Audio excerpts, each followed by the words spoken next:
clears though, opens it up, takes down Genesis, 12 is there. And now they're going on the side of multiple rackups, 3 and 4. Archer though, so 2 versus 2. Dave pulls out his weapon at the last moment and flicks around. Spot one on his able to offer teammate trap. Frost to come in for the double kill and potentially the triple. Yes, he triples up. So Euphoria. Ooh, an Ecstasy with a triple there. What a play. Can he get the ace? Ecstasy, what an ace.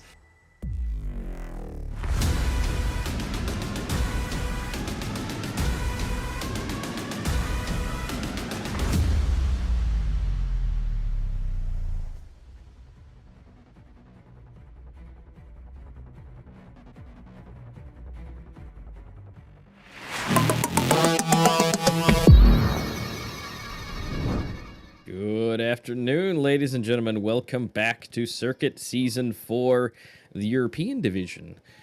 We are back yet again. This is going to be main tournament number 2. We're ready for more action, more games, and more absolute chaotic messes of action and clips. But I'm a Master 15, and I am welcome and graciously co-casting with Twist. Good afternoon. Good afternoon, Master. Hopefully you have some good games ahead, at least I hope so. Yeah, hopefully there's no, 2-0s type of thing. We get some good matches and, good blowouts and everything. We've seen some stuff already with some of the other regions yesterday, and, it was a bit of a mixed bag. Some were just neck and neck, back and forth, all the way till the end. And that's what I'm hoping that we get to see here today for the European division. But before we get too deep into it, we do need to let all the newcomers know, because even though this is main 2, people do start off with us for the first time. So Twist, go ahead and let them know a little bit about how and what we got here and the processes that this tournament entails. Yeah, for sure. All right, so as we can see on the screen right here, we are right now at the main tournament number 2. So we're right in the middle of this Circuit Season 4 action. There was the main tournament number 1 that took over 2 months to complete. And basically, main tournament number 1 and main tournament number 2 work in the same fashion. There are many teams that are kind of, pretty much anyone can sign up to play in Circuit. And then these teams kind of play it out, and the top 16 teams advance to the main tournament that we actually stream, we actually see. And then from both these tournaments, these teams play, they get points based on their kind of ratings and, their wins. The more you win, the more points you get. And then based on those points, the top 4 teams advance to the final tournament that takes place from April to May, as we can see on the screen right here. So today is kind of the second leg of the main tournaments. Basically, we're just seeing which teams are really the best, because in main tournament number 1, there were some clear favorites. If we take a look at the teams right here, for those of you who were with us in the circuit, in the main tournament number 1, we can remember Team Elevate really showed up big time. They're back, and they're, back stronger than ever, I would even say. There's also Team Invictus that really surprises, because it's a really new team, but, kind of old players, new team. And they also got a lot of points. If we take actually a look at the right here, I believe it should be updated. As we can see, Team Elevate currently is taking the first place right here with 10 points, and Invictus is right behind them with 9 points. Then we have S2 Gaming and Seminole, I believe, who respectively have 6 and 6 points. Well, the thing is, these teams, there's still a lot can change. This is why you have 2 main tournaments, because someone else could get those 10 points. 10 points, I believe, is the maximum that you can get. And if someone else gets the 10 points, they perhaps can get in the top 4. Right now, if the final tournament would start right now, the top 4 on the scoreboard right now would advance. But that's why we have the other leg, the main tournament number 2. So we can really for sure say that these top 4 teams that are advancing are in fact the best ones. Because sometimes you have a bad game, and that bad game can really lose you a lot of points. So this is also a chance for the teams who maybe are not in the top 4 yet, to actually prove themselves in the main tournament number 2 and furthermore advance to the finals. Now, if we take a look at the brackets, it looks really, I'd say, clustered, but trust me, it's really easy. This is the strategy that I kind of found out that I use to kind of understand these brackets right here. Basically, if you take a look at any of these teams, if you move up, that's good. If you move down, that's bad. As you can see right here, Team Elevate, they've won all of their games, so they're moving up. So the closer you are to the top here, the kind of better you are. And the closer you are to the bottom, let's say we take Eternity, they lost twice, and then they're at the bottom. They're pretty much got 0 points. They're not going to get anything. So I know, it would probably take a few minutes for some people to understand how these brackets work. At least for me, it took a bit of a time, but I think the best kind of way how to understand it is just if you move up, that's good. If you move down, that is bad. Anyways, as we can see, these teams, these top 16 teams, have already played some games, and today we are going to see two best of threes, and we're going to see which is actually the best team in the, or at least which will play in the finals next week, I believe. Now, if we take a look at the pools here, I believe you, Master, can just quickly go over them. I mean, it's pretty much similar to the last season, but just give the people who are maybe newcomers to this tournament kind of a rundown, Absolutely. This is what they're here for. These tournaments, they are fun. They do show off their skills, but obviously there's something that you definitely want to win at the same time. So being that we're in the second main tournament, the still is relevant. From 6 to 8, you get 1,400 credits. 3rd to 5th, you get the 1,410 event cases. 2nd place, you get this 250 with the 3,000 credits, 15 event cases, 15 premium cases, and of course the winner, the ones who get the most points and of course get the biggest prize, are $500, 5,000 credits, 20 event cases, and 20 premium cases. Now, what are they working for, right? All this is great, but the final tournament is really where the good stuff is. You have 4th, 3rd, 2nd, and 1st place. Unfortunately, 5th through 8. Unfortunately, obviously, there's only 4 that advance. But if you do make it to the finals, you do at least get $200, 3,000 credits, and 10 premium cases. 3rd place, you will get $500. 3,000 credits, 10 event cases, and 10 premium cases. 2nd, you roll up to $800, 4,000 credits, 15 on event and premium cases. But this is where the good stuff is. This is what everybody wants. The 1st place, the $2,000, the 5,000 credits, 20 event cases, and 20 premium cases, and the unique Season 4 champion skin. That is really going to... Not only you can get other stuff, you can get other skins of those credits in those crates, but this is the unique piece that you can hold in your virtual hands and show off and absolutely dominate anyone you come across in online or scrims or anything like that. It's beautiful. It's just some virtual swag, I would say. Everyone has money. You can kind of take $2,000 from someone else, but this skin, it's rare. You can't really get it if you don't win the Circuit Season 4. So yeah, definitely some very expensive and cool pixels right there. Anyways, we're gonna be getting into the first game right here. It's gonna be best of 3 S2 Gaming versus Team Elevate. Now this is gonna be interesting to see. We saw S2 Gaming last time, but I do believe that they haven't really played Elevate that much, so it's going to be interesting to see. I do believe that S2 Gaming is another contender for those finals and actually getting, perhaps even the 1st place in the finals, because S2, they really have a good lineup. Last time, I do believe they didn't really have the best games, but still, they have a huge potential. As you can see right here, it's, again, old names. EXZ, kind of the star player, who is also a sniper player, so that's a good sign. Normally, when a team has a Eurasia player, sniper player that's also a star player, they can really, put that to use. So he's at the top of the scoreboard here, 1.36 rating, very, very solid. Then we have Adam Q and some other names here that you guys might know if you are familiar with the Critical Ops competitive scene. As you can see, the kills vary a little bit, but the ratings are actually quite close. And if we notice here, everyone is actually above 1.15 rating. So just individually, these players are really good. Now, I do believe they had a little bit of an issue with their kind of teamwork last time around. So hopefully they have, spend their time wisely and fix that. Because, just by numbers, they really look good on paper. Now, if we look at the other side, that is going to be Team Elevate. Our favorite boy Noxic, still at the top, still just dominating right here. Then we also have X Solomons and Ruka and some other players. And again, they have pretty good ratings. Frix is the only one with negative there, but I do believe he just hasn't really played that much. And still, it's not the worst thing.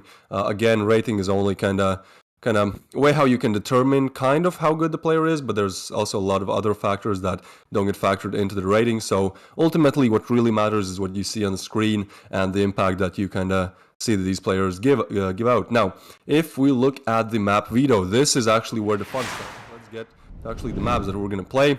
Once again, these we haven't really seen them. Village. Oh yeah, I forgot to mention Village is in the map pool. The new map that's in the Turkey. It's in the map pool. Unfortunately, it's also the first ban. So that kind of happens when teams just don't want to pick the new map. It looks like we're going to start on Plaza. So S2 Gaming's pick is going to be Plaza. Good chance to actually take the series 1-0 and furthermore try to take down Elevate. Now Elevate with a very interesting pick, hey Master. I'd say Raid. That's not really something we see a lot, is it? No, not really. And it's definitely great. And then of course our last decider is going to be Canals. That'll be interesting, especially with Elevate in the mix. If we do get there, that will be interesting. But of course, like you mentioned, Village and everybody, all the rest of the maps already banned. We don't get to see Village because they just right out the gate said no, definitely not. And it's part of that. Could, yes, maybe, no, do good. Maybe you're both just bad at it, and you have a chance to be better. But they definitely don't want to test that, especially in this such a tournament and the pricing that's up for grabs. They definitely don't want to risk that. So I'm sure we'll see it soon. Like we had Soar, right? It took a while before we actually saw some Soar matches. And yeah, I wanted to say like Village is the new Soar pretty much because it's like the new map, and I feel like as you said, like both these teams haven't really probably scrimmed it that much, haven't really practiced that much, so they just want to ban it straight up because if the other team picks it, they could have really spent a lot of time practicing it, and the other team, they just haven't played it at all. So it's a smart decision to ban it first, I guess. It's kind of an unfortunate one because you always want to see the newer maps, how they play out, what the competitive meta is going to be. But at least for now, Village is kind of the successor of Soar, just getting banned immediately. And yeah, that's a bit unfortunate to see, but perhaps in the other best of 3 today, we'll have a bit better luck with Village. Yeah, that hopefully at least. I don't have a whole lot of hope because we saw Sword just getting smacked down the entire time when it came out. So, for you guys that are picking your maps, we would absolutely love to see it. We totally understand if you don't, but we would definitely love to see it being played. But overall, I mean, it makes sense. But I think so far with the maps that are available. That have been picked today and / the decider at the end. I think it's going to be some good matches. Again, I'm really curious why S2 kind of allowed Canals to be the decider. Get that one out of the way, considering Elevate's usually pretty good on it. Maybe they forgot. That would be a really stupid thing to forget. But I don't know. Maybe they have a game plan. With EXZ as their star player sniper, Canals is really a map where you can utilize that sniper. So it's really possible that they do have a game plan prepared. But at the same time, I really agree with you. You kind of want to ban the map that the other team is very, very notorious for being really, really good on. So yeah, it's gonna be interesting to see if we do get that third map. I do think we will get to that map because first we're starting with S2's pick. I guess let's just talk map. Let's talk predictions, right? Like, as I said, I do believe we're going to get that third map. That kind of implies that S2 will take Plaza. I do feel like if S2 do not take Plaza, it's going to be a really, really tough time for them to come back on Elevate's map pick. So it does really depend. Once again, it does really depend of the from the outcome of the first game here. So it's good that we're gonna get into it very, very soon. Yeah, the players getting reset, getting ready, making sure that they're ready to go. But yeah, we've seen Elevate on Raid before, and they actually did a very good job, and it was really difficult for the opposing team to get into the bomb site. And so, yep. In general, I do agree that if you get to Raid and they don't take Plaza here, and again, I mean anything's possible. As far as what they've practiced and what they're have planned for, just like you're saying with Canals, that sure with sniping action is definitely a big play, and if they definitely want to, I guess you can say take their shot and see if they can go toe to toe with Elevate on their own map. Because I mean, honestly, if you can do that, if you can prove yourself and be able to beat them on their notorious map, I mean, what else? I mean, we you saw can it. do pretty much We anything saw else. it in main tournament number 1, right? We saw that Elevate. I believe they were actually taken down. I can't remember by which team. You know, excuse my bad memory, but Elevate weren't really indestructible on that map. So perhaps it's going to happen again today. But we're going to get straight into the knife round. Oh my God, so much action! Oh, And there you wow. go. S2, they just slaughter everyone. Excelman's the only one to get a kill on Blitz here, so they will be able to pick the starting side here. Again, for the kind of newcomers to the critical ops scene. We do the knife round, so the team that wins can decide which side to start on. Not that it matters that much, because you know there's always the side switch. I guess that's what you call it in the middle of the game. But you know, it does give you a little bit of an advantage. So S2 will pick the starting side, and we're gonna get into the game, I believe, right now. So this is the start of main tournament number 2. Best of threes. Once again, reminding people who are maybe just tuning into the stream, today we will see the semifinals, and then next week at the same time, at the same day, Sunday, we will see the finals. So this is where it all starts for main tournament number 2, and looks like S2, they have moved up towards the long area. Blitz opens it up with a very, very nice deagle frag there. And he's gonna... So that's at least already one down. So I mean, that does give S2 the front running advantage, but again, these pistol rounds, very important for that deciding factor of being able to get the extra money, extra points, and make that. Looks like Star has already gone down as well. And it's leaving just a 3v5 in the pistols. It's going to be tough. Yeah, it's gonna be a bit hard, but I mean, if they do get an opener, the good thing on the breach side is if you lose one player, you can still push up. It's harder if you lose players on the collision side, I'd say. And there you go, Excelmans does exactly that, gets a nice frag on Blitz there, and that makes it a 3v4. EXZ low as well, one shot, and he will go down. Now Noxy, he is so aware, he's checking back, but is the aim there? Oh, he gets one. He knows that there's another player here, probably calls out for help, gets another one. This is the Noxic that we know and love. He gets a double there, completely turns around. Oh my God, he's so nasty. He gets a triple there. Clean, crisp, clean log, boys, on the head there. And that's the triple for Noxic. That's why he is the top-rated player in these circuit seasons, I do believe. What a play there. Elevate completely turns around from 3v5 to winning the round. There you go, first one on the board for them. Yeah, that was just absolutely ridiculous, because you saw him back up just so he could get the very tiniest, like the only thing he could see, it was the head. So he was guaranteeing that as long as he hit him, he was going to get that headshot. And I mean, with that, I mean, his rating, I mean, his accuracy is just ridiculous. So that gave him so much protection, and you know, that's just those big brain plays of protecting yourself, but also if you have the accuracy, to guarantee you the kill. No, Blitz once again gets a nice opener. Last round he did the same, but it unfortunately wasn't enough. So EXZ there coming close to the shotgun. Excelmans once again gets a crucial refrag, and EXZ pushes up but gets overwhelmed, and Excelmans takes down another. Oh, this is another round for Elevate any day of the week. Unless Mixage is able to pull up a double here, I do believe that this is already done and dusted. Excelmans peeks and does get taken down, but Mixage gets overwhelmed once again, and Aruka takes down Mixage, and Boom V goes down as well. Boom V is a new player, right, Master? I haven't really, I don't believe we saw him play. No, I don't think we have at all. Which, I mean, at this point, this is his time to shine. And honestly, I mean, he's got one kill versus 3. He's got one. That's a start. So, I mean, yeah. I mean, that's a good start, especially at the beginning. Although, by all means, you know, 0-2 on the board, Elevate with that too. But still able to get a kill, and still, you know, pulling his own weight in these rounds thus far. Because as we go through these rounds, we'll find out just how much he will pull. But at the same time, you know, he still got to continue with, you know, EXE. He's got to kind of get in the groove, I think. I think it's a money thing. I think once he gets the weapon he wants, which it may be the AUG, it may not be, but once he gets everything in order, I think he should start rising in the ranks again. Yeah, for sure. I mean, he's probably just warming up his aim as well. He doesn't want to buy the big guy, you know, the big U ratio straight up and then just lose it. So we'll probably see him playing with the U ratio anytime soon. Oh, but this angle is close. He's trying to jiggle it, but doesn't really spot anyone yet.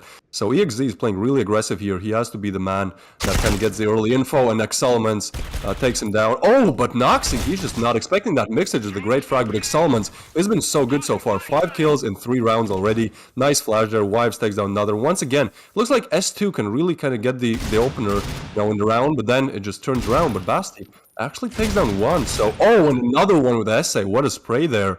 Now 1v2 for Aruka. Peeks, takes down Basti, but Aruka is low, so she'll really have to do a lot here. Blitz just pushes through the smoke. He does not care. Takes down Aruka. That's how you do it, and gets the defuse.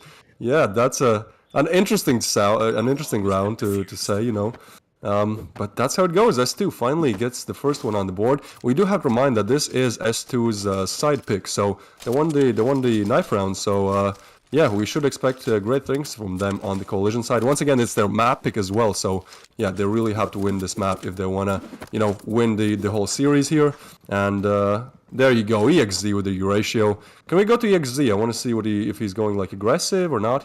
He's actually, yeah, he might peek mid with the Euratio. He's kind of known as the aggressive Euratio player. He's really good at kind of peeking one angle, getting info, getting a frag, and then rotating to another spot of the map and kind of surprising the opponents because they expect him to be, you know, in the place where he got the last frag. So EXZ, really not a passive Euratio player. And those are the Euratio players that are the most fun to watch for me. The sniper players who are really aggressive and, you know, they know how to be aggressive and how to take calculated risks.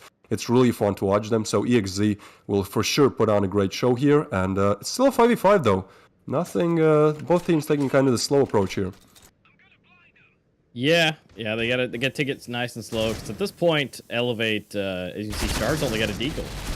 Now that doesn't change anything. Noxic's just gonna come in here and get 2 kills. Boom, oh, there you go. Down. Here we go. EXZ moving around, and then look, Basti coming through, taking elements. And it's now officially even. Never mind, Noxic told me I was a liar, and so he decided to clean that up a little bit.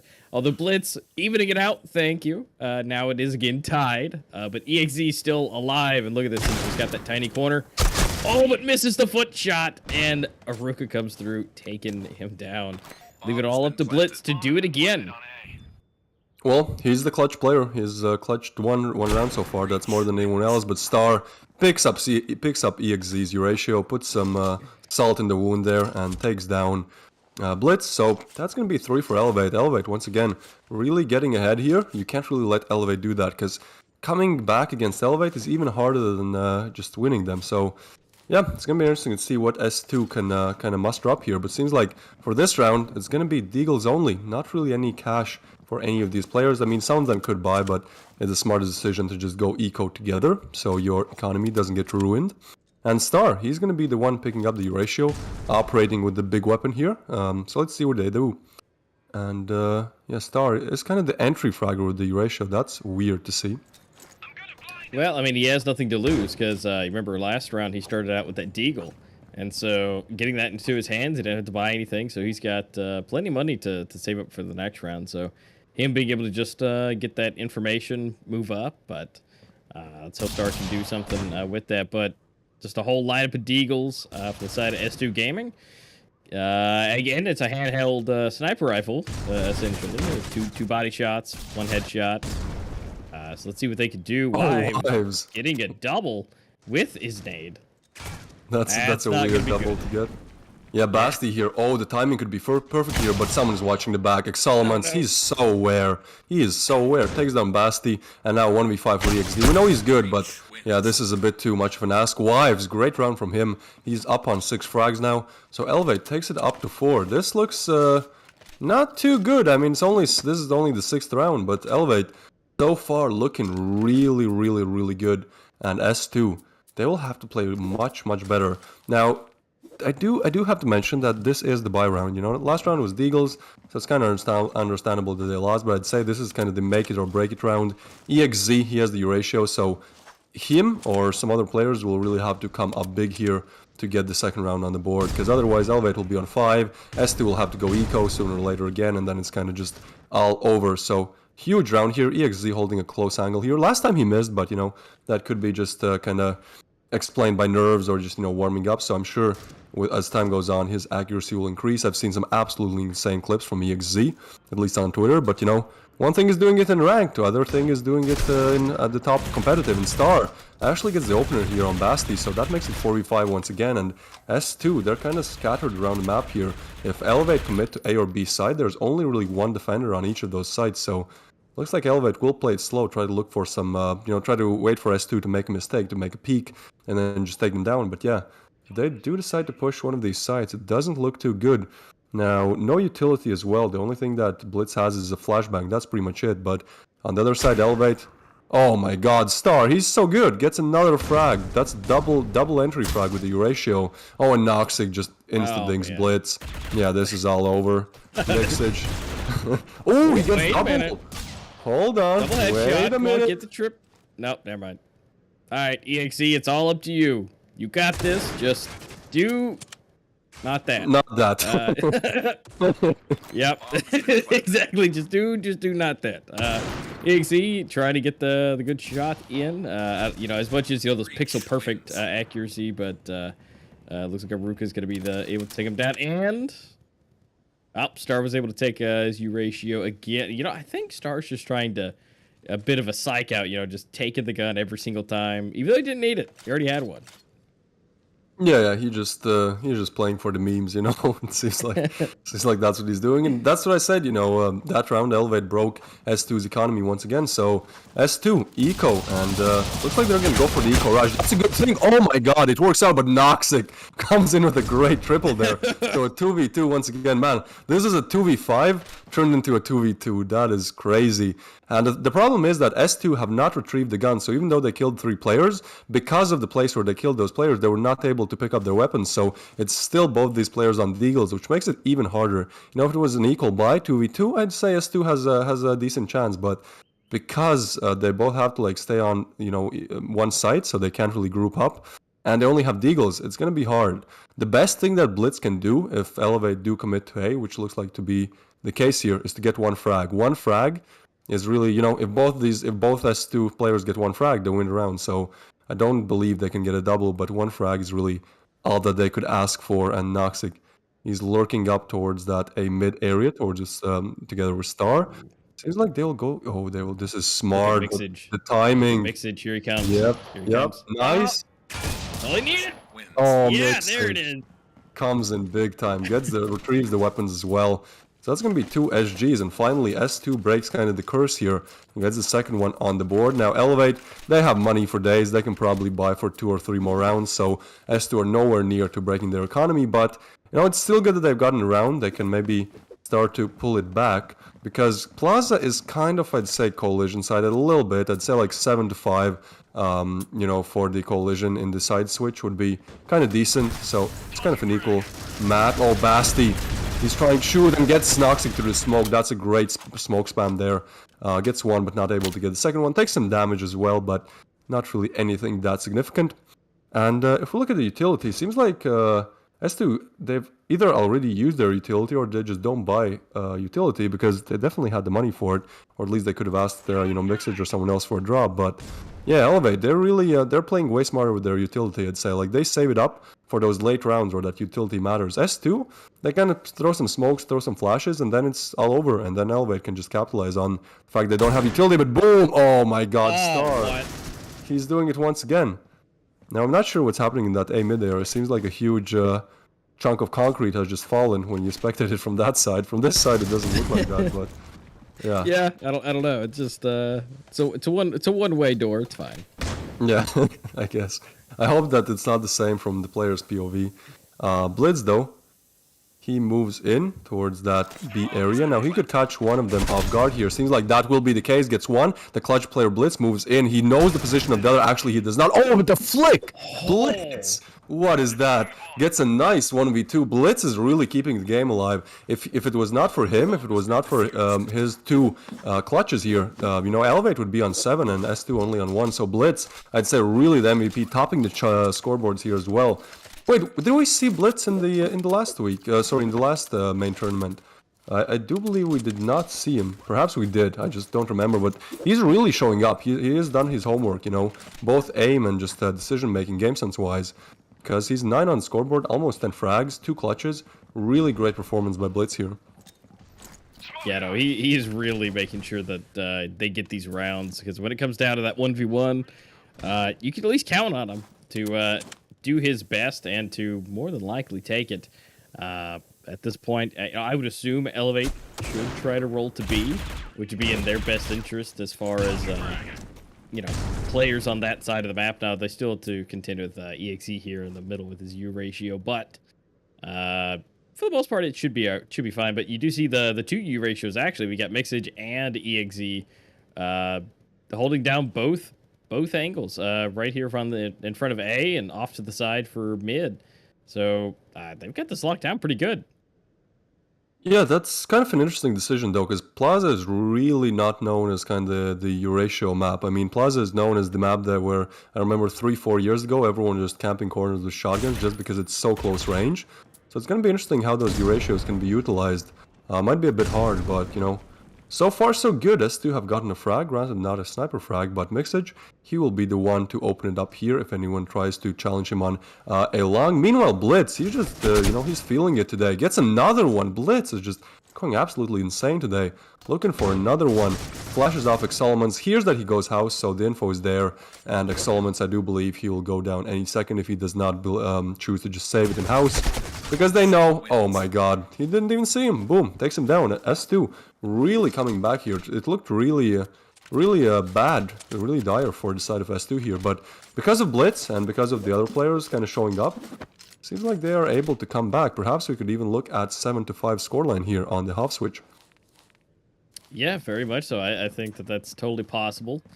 The fact that, you know, Elevate may still grab one round or so, but if they keep going at this current rate, not that the W ratio really came into play, but I think if they can utilize that, and especially with them running in here, EXE getting one on Noxic, make that two on the Solomons. Yeah. Can that be three? Maybe This not, is but what Boom he's known comes for. through to get the third. Wives goes down, leaving Star, Ruka by themselves, and I don't know if I don't know if he can Again, spot them through there or not. I It's don't know like- if that's an us thing, or I mean he's looking through it. But It could be. It don't could know. be a spectator mode only thing, because I do believe that if it was for the players as well, like that's such a disadvantage that they'd probably, you know, say it in chat or it would be fixed. So I do believe it's just a minor issue for you know, the spectating side. I do apologize to the people watching. You know, it's a small issue. It is what it is. Sometimes things like that happen, and it seems like S2 once again they're just able to get these rounds, string these rounds together. And Mixage, oh my god, he gets stinged, What? but takes down Exoluments. So that's a really good trade deal there, I'd say. You know, getting a player for kind of chunk of damage here, and boom, he is playing aggressive. He is, you know, that's another thing. Like confidence is really a huge thing in competitive. I'd say, like if you're feeling it, you can really do way more than if you feel like the other team is just crushing you. So S2 definitely regaining some confidence here, being more aggressive, and that's what happens when you have the confidence. You just peek, take the frag, take down Noxic, nevertheless, one of the, if not the best player on the side of Elevate, and that's going to make it a 3v5. Well, Mixage and Boom are low, but at the same time, Wives, okay, he's able to take down one of the players that was low. Basti here, just going through the curtains there, I guess, and he's going to check A long, might get caught off guard, but seems like the action is going towards that B site area, which is a good call for Elevate, because if we look at the minimap here, 3 of the players are kind of grouped up towards that A side of things, so if EXZ doesn't get the frag here, which he does because he's EXZ and he's really good at the sniper, well, then it could have been an issue, but yep, Blitz is just going to finish it up. Man, Blitz is having such a game. I feel like every round that we see, he gets at least a kill, maybe a double or a triple, so yep, topping the scoreboards here, getting more frags than Noxic. That's not something that is really easy to do, so good for Blitz. And S2, I believe they've gotten like 5 or 4 rounds in a row, so they're really, perhaps they drank their coffee or something, but they're really coming alive here. Yeah, and the fact that he has less deaths than Noxic too, I mean that's again no easy feat. So you know, Blitz, you know, you're doing a great job. Keep it up. Keep up the good work. And Ruka is definitely going to go ahead and take out Boom. Go ahead and open up that a little bit. Of course, you know, Boom at this point is not, you know, topping the most, but he is definitely providing valuable information to his team, and still able to get those kills through the round. So he at least was able to give information. And as you can see, Mixage still hanging out. He's just ready and waiting. Now I don't know how that's going to go on that 2v. Yep, yeah, didn't yet. At least he got one. they love to do that. It's like in the middle of the sentence. They execute. Oh, but, you know, can we switch to the sniper player on site here? I believe that there's going to be a... Yeah, there you go, EXZ.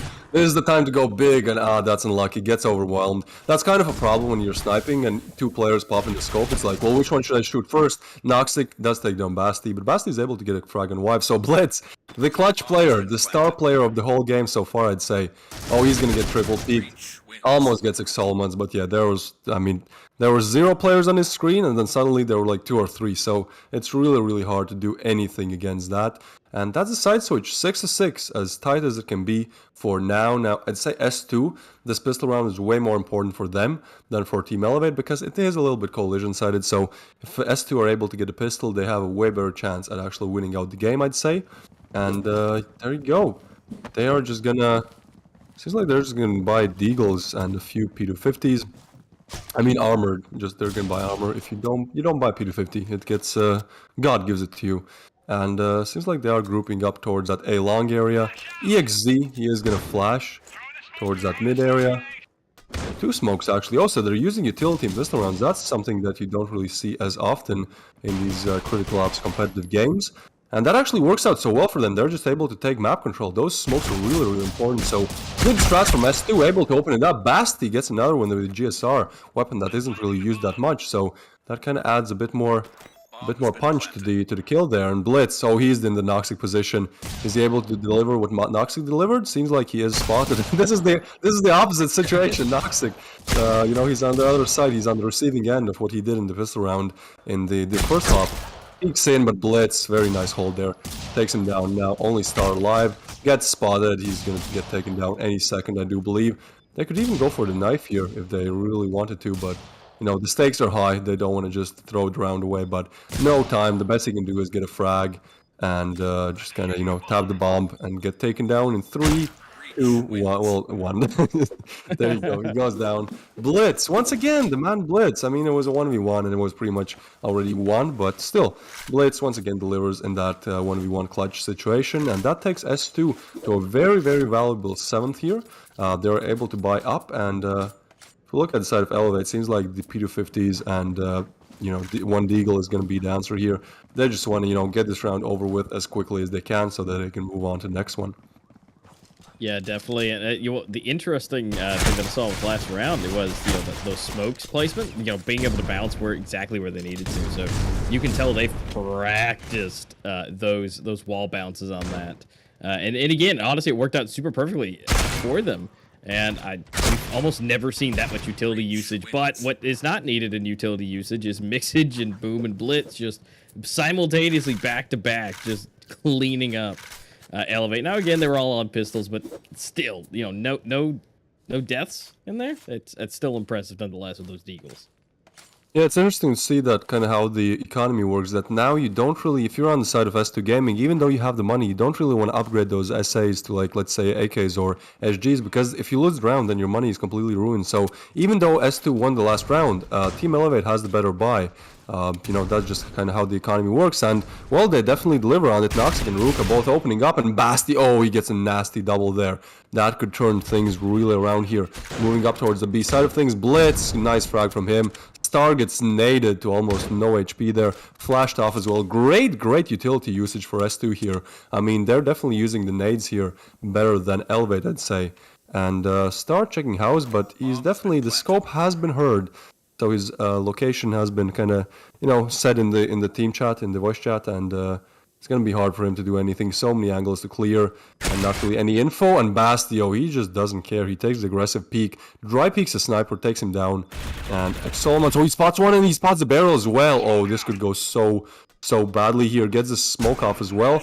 Oh, that's... Yeah. I mean, I'm not a pro player, but I'm not quite sure about that decision there. But nice try nevertheless, you know, just not able to deliver fully. And that's going to take S2 to 9. They're looking so dominant on this breach side right here. Great utility usage, great individual skill, especially coming in from Blitz. He's just having a game of his life right here. And yeah, I mean, S2, perhaps they can take this first game with a bang. Yeah, honestly, it's really surprising to see how much utility usage. I feel like, you know, for a while we just kind of saw it being used, flashes, you know, coming in, maybe a smoke or two, but these guys are just, look at this, smoke to smoke to smoke. They're leaving just enough area to move through and being able to do what they need to, but oh man, Star getting that first shotgun. What is this? Out, but EXZ turning it back around. But ooh, that was clean. Solomon's getting the headshot, Boom going down. He's gonna have it a little bit. Ruka EXE yet again coming in to save the day. Toxic. How are they doing this with these shotguns? I have I no, don't like, understand. out of all these rounds that S2 could have lost, they lose like the weirdest buy ever that Elevate has. You know, just the weirdest things. You know, oh, but it's not over. I said lose, but EXE is still alive. Almost gets the other shot, but wise. Great positioning there. Information has definitely been kind of passed around, so he's able to get the backstab there. And Elevate finally coming alive in the 4th round since the switch, getting the 7th one on the board, making the game a little bit closer. Yeah, I'm not like, did you see that play that started at the start? He did a shotgun kill, and then he just fearlessly pushed Street, which is like the most long-range plays that there is on Plaza. That's like such a weird decision. Almost worked out though because of the surprise factor, because of the timing. But yeah, his timing wasn't perfect there and not able to get the second one. Nevertheless, a good frag that helped Elevate win the round. Seems like Aruka will just hold this. Oh, that's a double hold on the B-long. That's kind of interesting. You know, you can definitely catch players off guard when they kill one and think it's empty, and then they just kind of rush into you with a knife. But Noxic is gonna hold it from the other side. But yeah, you can definitely tell that S2 have prepared this map. They have nade lineups, they have smoke lineups, they have flash lineups. So if they do take this game, it's definitely because they have done their homework for sure. Yeah, definitely. It's gonna be coming down to their utility usage. They can rival the aim. They can rival the aggression and everything. Depending on the round. But I think what that will ultimately be that decider is that equipment, the flashing and smoking off those areas to allow them to breach further in and being able to get those bomb plants. I mean, that's definitely going to be the biggest thing for them today. And I mean, yeah, I think it's a great refresh and refreshing to see the utility usage to be able to do this. Although unfortunately, 3 of them just getting eliminated. But Blitz, the main man, coming back to do some work. Oh no! Going down, Blitz again. What? Blitz. That's a 1v5. That's a 1v5 turn to 1v2. Blitz, if he's able to do this. But they're just pushing. He hears Noxic. Blitz. He could just go B. Gets Noxic. Oh, 1v1. But he's not aware of the last player, Aruka. No. Oh no, Blitz. He goes forward. He goes around. He does. That's such a nice try. If he had done that. Oh my! I was rooting for Blitz so much there. Not because I want Elevate to lose, just because you always have to root for the player who's clutching a 1v5 and turns it into a 1v1. But Aruka, just the positioning a bit better for her and able to take Blitz down. But that's a doozy. That's something that you did not expect to see. Blitz, he's just so good today, like out of nowhere. Very, very great performance. But yeah, Elevate does take it to 8 there, but what a round. S2 not able to get those double digits yet. Yeah, it's unfortunate that they lost the round, but I mean that has gotta feel really good nonetheless. Being able to just clutch that almost to that 1v1, and honestly, it was the health. I think it was the health issue there, and also the crosshair placement.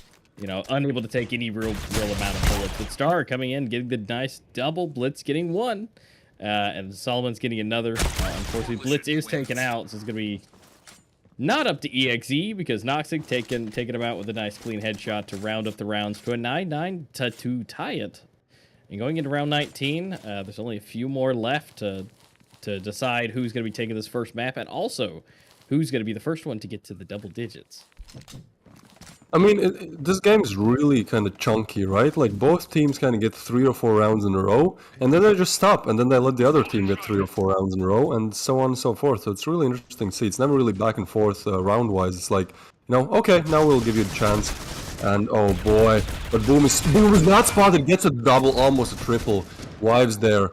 Gets a double as well. Star takes on Basti. So now a 2v3. This round has gone by so quickly. Like, all frags were exchanged in a matter of a few seconds. And seems like S2 will move up towards that A side of things. Now, Star is spotted, but not taken down yet. Unfortunately, only 1 bullet more to take him down. Star takes on Mixage. Kind of just putting him, just making it even worse for the side of S2. Now, Boom, we haven't really seen him in a clutch right here, but because Star and Noxic are kind of low, he can definitely go for it. Oh, that was so close. Doesn't spot a player, and he's going to get caught off guard from behind. Noxic takes down Boom.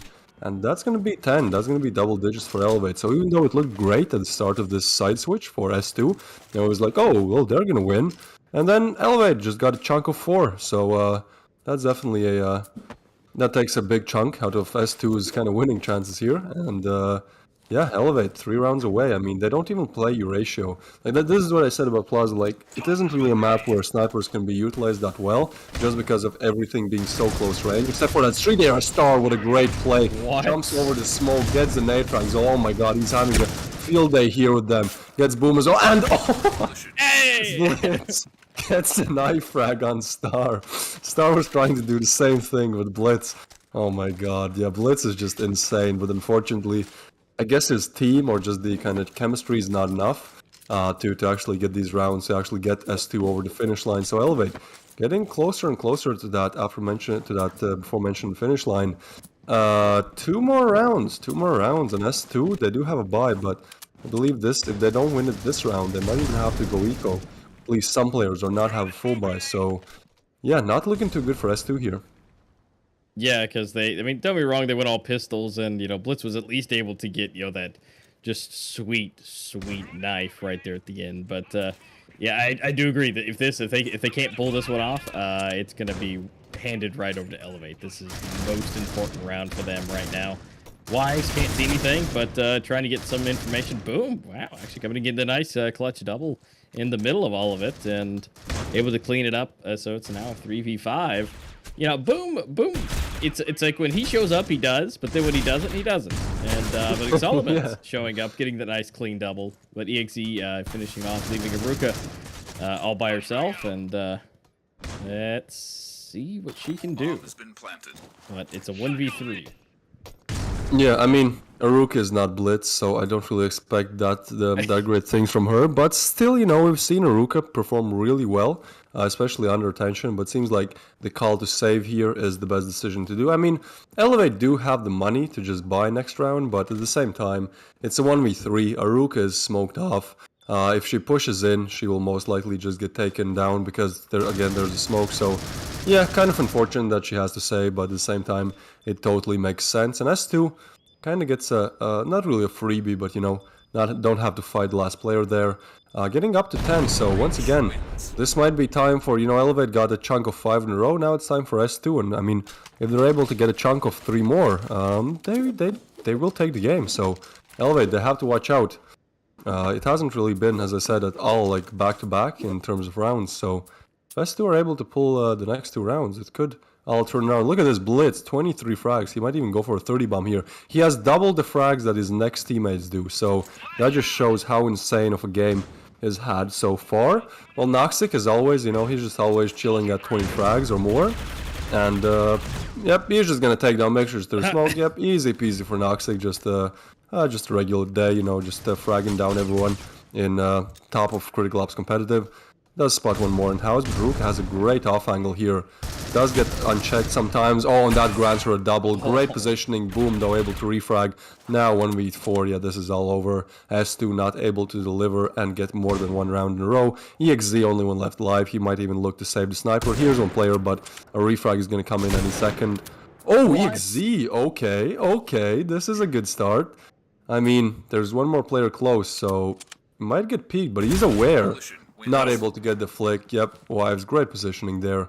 Gets Elevate to 12. And, I mean, it's not all over yet, but, I mean, S2 are really in the game by their fingertips. And it looks like Elevate will just put their feet, just crush their fingers and not let them hang on. Because Elevate are ready to win. Now, S2 do have full buy, so that's, that's something going for them. But at the same time, Elevate have looked really dominant in these last few rounds on the Coalition side. Yeah, they definitely have. They are just rocking and rolling. But this is the in game. Basti EXE. All right, so we're rocking it 3 to 4. Rolling down a little bit more. Star getting 1, 3 to 3. What is double happening? nade. 1 on either side. 2 to 2. EXE though really low. So even though it is theoretically even, but definitely the health advantage is on Elevate. Now, again, EXE, all he's got to do is get those crosshairs in the right spot, and this could be a 2v1. Yeah, seems like they're just gonna go for standard B push and Aruka. Good positioning. EXZ not even checking. That's really hard to entry frag from that house. But Blitz knows the location. Oh, and Blitz is alive. He's the clutch player. Okay, it's gonna be the caster's curse, but Blitz is gonna win this round, 100%. I mean, I wouldn't Don't do bet that. money He's on gonna it. lose. He's gonna Yeah, lose. S2 fans are really gonna hate me after this because they know how the caster's curse works. But just from what we've seen so far, like Blitz is so good in these clutches. He's so aware. He has almost perfect positioning. He's even looking towards Belonged. Oh, but he looks away. This is so much timing based. He has no information about Exolmans, but I mean, Exolmans has no information about Blitz either. There you go, Blitz. Finally, There he is. something that I say actually happens in the game. Imagine that. Feels like a dream. There you go, Blitz able to clutch it out and keeping S2 in the game once again by their fingertips, as much by their fingertips as you could. But you know, Elevate not able to put that final crush. And yeah, S2, 2 more rounds to go. Elevate 1 more. This is getting so close. I really do hope we get that 12-12 scoreline. Yeah, I do too. And again, if one person could do it, it's going to be him. Now this is gonna be that final piece. Again, this is any of these rounds could be match game point for Elevate. This is what all they had to do is get one. Although the buys still look really nice, and if S2 could really take this, if they can, you know, muster up that same ability that they just did, they may, you know, have a very good chance of taking the next one based on economy. Yep, I mean, Star here gets an opener or mixage, so that makes it a little bit harder for the side of S2. But, I mean, we've seen great things from them. With Blitz alive, I never count the round as lost, you know? I think with Blitz alive and with what he's been Yeah. able to do so far, you know, he is responsible for keeping S2 in this game so many times. I'd say even like 3-4 times. Just the clutches, you know, not even counting the kills that he's got. So he's actually going to entry. That's a very bold decision here, but might actually catch Ruka off guard if he sees the feet. Although Noxic is watching right where he wants to peek any second now. Oh, this is everything, and EXZ spots the leg, only able to do a leg shot there. So Blitz able to get the nade frag. Noxic does a peek, and no, this might be all over. Noxic, he's so good in these situations. EXZ, only one left alive, doesn't get the frag, and there you go. Elevate, able to get the 13th on the board. Yeah, great game. This was so close. Yeah. I was kind of confident that S2 are gonna win this round, but I mean, this game. I mean, but yeah, EA just showing why they are kind of the one of the most notorious, you know, one of the most famous teams of Critical Ops competitive. Just always calm and collected, even when they're down. You know, we do have to remind that S2 were like 3 rounds up in the side switch, so they were definitely getting closer and closer to that first map victory, but. It is what it is. Elevate getting the first map victory. That was also S2's pick. So you know, if everything goes well, which normally it does not, you know, Elevate should be able to close it off in 2. But nevertheless, I'd say this was a very interesting game, and something that I like to see a lot more recently is that teams actually have they have nade lineups, right? They have smoke lineups. Seems like the strategies, kind of how you can take bomb sites, have really improved, because we even saw in that pistol round that S2 took on the side switch, like they really took that pistol round because of the smokes, because of the nade lineups, because of all of that. So S2 were really you know, prepared for this map. It definitely showed. Unfortunately, falling just a little bit short from that first map victory, but at the same time, it's way more entertaining, I'd say, to watch the games as well, where you know these players come up with all these smokes and all these things that don't really get you know, used in ranked that much. Yeah, definitely. And you know, unfortunately, Blitz being the clutch player that he is, unfortunately, around that final corner, that final round was the other massive, just clutch player, Noxic. So you know, it's one of those, you got a 50-50 chance whether who's going to be doing the clutching, and unfortunately, stats dictate that Noxic would be the one to take it. Unfortunately, but again, they did an awesome job, and if they can pull that out again. Honestly, you know, even though Raid is going to be Elevate's pick, if they're going to do this type of equipment work again, I honestly, I think that they can do it. You know, at the beginning, it's like, well, you know, maybe kind of, sort of, you know, but honestly, if they can do that again, especially in Raid being, you know, a bit more close, tighter quarters and everything, and they can really smoke off areas and use their flashes, bust in, kick the door in, and be able to, get those kills. Honestly, I think they can pull this off. Yeah, for sure. I mean, with Raid being, I'd say, way more utility-based as well, like both sides are really heavily kind of influenced by using utility. I'd say we're prepared for a really, really fun game here. But before we jump into the second game here, we do have to take the break. But before we take the break, don't leave yet, don't leave. We have an interview. We have Team Elevate. Kryptonite is going to interview Elevate, and we're going to see how that goes, what Elevate thinks of kind of the... you'll see, guys. You'll see. I'm not going to explain the interview. Hello, everyone. Today with me, I have Head Director Garzar of Team Elevate. How you doing today? Doing well. Thank you for having me. My pleasure. Can't wait to get some of these answers, or rather questions to these answers. So we're going to just head on in and, So first off, who are you and what kind of is your team? Is it a newer team, or is it something that's been, there's a team rather that's been around the block? So Team Elevate is one of the premier organizations within Critical Ops, having been at the peak of the competitive scene for close to 5 years, ever since it was founded in the summer of 2017. Currently, we have a European team and an Asian team, both dominant in their own right. We try to separate ourselves from the norm by always maintaining a professional attitude and trying to reward our community every chance we get. Awesome. Okay. Well, you heard it here, folks. Been since 2017, and wow, that's a long time. I don't recall fully if that's when Critical Ops was on Facebook and you could play it on PC. I think that's somewhere around that time period, if I'm not mistaken. But damn, that's wow, that's a long time ago. So definitely have some veterans to bring to the table here.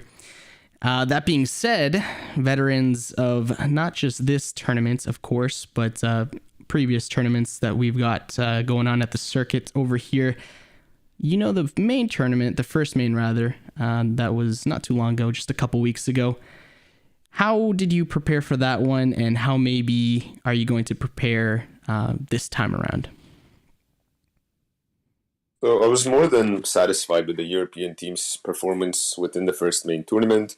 Winning a main tournament is no easy feat, as through the new system you have to go undefeated. Nevertheless, we managed to do just that, and our hard work paid off. Now we find ourselves battling out for a ticket to the finals yet again. Last time we lost the game on Canals, one of, if not our best map, which was a little shocking, to be fair, but we have doubled our efforts through practice, planning, to ensure that does not happen again. I see. So more preparation, more planning, and you kind of you're plugging the holes, I guess, as the leaks happened previously. Now it's kind of just making sure that everything is well oiled and you get your practice time in. Cool. So what, if any, roster changes have you made that you think may help you in this tournament win? So we have tried to keep our roster identical to the one in the first main tournament for consistency's sake. One change has taken place, however, and that is the addition of Fricks to the competitive lineup. He has been in Elevate many times before and has won countless tournaments alongside the team. So having his veteran presence, I believe, is sure to help on the biggest stage. More veterans, I see. Okay, interesting. So that's a common trend I'm noticing. We're getting some veterans in various teams. I've done a couple interviews already, and that's kind of one thing I've noticed. You got a couple players coming back that maybe haven't been around for a little bit, but have definitely been in the competitive scene for more than a couple of years. And so when you play a team, obviously, what's your mindset? I'm assuming it's like, we're gonna win. Of course, that's kind of how it's almost always. You don't go in it losing, right, or wanting to lose.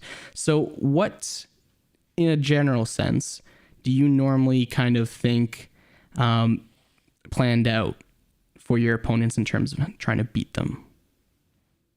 Well, besides the strategies we have been practicing non-stop, I believe we have the mental game all sorted out. Just as in the first main tournament, the players are keeping their cool, focusing on the games. We limit any arguments within the team, and promote focus and learning from mistakes. The fact that the teammates are long-time friends is also very helpful in the grand scheme of things, of course. We think this is a trait not many teams have developed, and as such, we believe it could be a deciding factor in close games. Definitely having that camaraderie and chemistry. You only really get that through time and playing a whole bunch of critical ops and competitive critical ops at that. So it'll be interesting to see if that'll be the tipping point in some of your matches. So for a quick little side note, I don't know if everyone knows, but Village, the new map, is now added in the map pool for Circuit Main 2. So, that being said, what are your thoughts, if any, as well as, if need be, will your team be ready to play on the new map, Village? So I have always been a fan of the Village map ever since its release. It was evident to me that the map had incredible competitive potential. Its design is like none other within the game, and as a result, it has the power to shake up the competitive scene depending on who pays attention.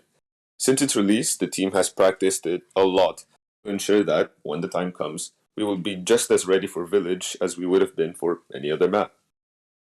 Fair enough. So just getting your reps in and doing what you got to do, just like you do for every other map. That's cool. I definitely like to see it at least once. I've said this a couple of times already, but one way or the other, if it decides to, or rather if it ends up staying for the long run in the competitive map rotation, or if it doesn't, either way, I'd like to see it at least once and see how that goes, because like you were mentioning, it's a very interesting map, and I think it has a good potential. So we'll have to wait and see. So I know you got a couple socials for us where we can find you as well as your team. Yeah, discord.gg/EA is our custom invite link. You can follow us on @ElevateEA on Twitter. We also have a VK page you can check out. We do our best to reward our community, as I mentioned before, by hosting giveaways, community events with a variety of monetary prizes. I highly recommend joining our family, and I'm sure you would enjoy yourself. Awesome, cool. So we'll have those in the description, or rather on the screen, so you can see. With that being said, I got one final question for you. Take a second to kind of collect your thoughts, if you will. But what is the funniest or a funny moment in game that you've had that you can maybe share with everyone here today? One moment I remember very fondly was after the Canals rework, the first one. I think it must have been a year ago, maybe a year and a half. Okay. My friends and I, we wanted to test out some of the new features on rank. And I remember fondly that we would do some very interesting strategies, I think is the right word. And we would just play around the map. For example, we would smoke the cubby on A site, on Canals, and we would all just hide in there with knives and just run around when attacking the site. It was just funny things that sadly we don't have time to do these days, but there are always some good memories to look back to. That's awesome. Back when it was easier to do such things in rank, not so many people trying so much, but it's good that people try. Yeah. Like I was gonna say, it's awesome that you have memories like that. And on the other side of the coin, it's also awesome that you have people in rank that are actually trying, because for the longest time, there were players that they're like, what's this? I don't know what ranked is, right? This is just kind of like a different mode. Let me see. And then you get teammates that are like, let's be honest, not good whatsoever. And well, now the caliber of competitive play is definitely coming up a lot higher.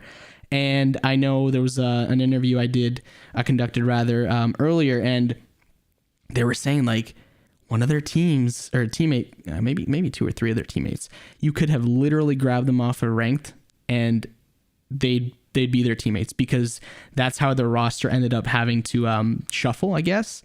And he put it to me that way. So that kind of, puts in the light and in the contrast the difference of a couple years ago and now, the competitive integrity in the ranked playlist. So that's really, really interesting and really cool to hear your funny moment, as well as kind of the highlighting of the ranked playlist right now in Critical Ops.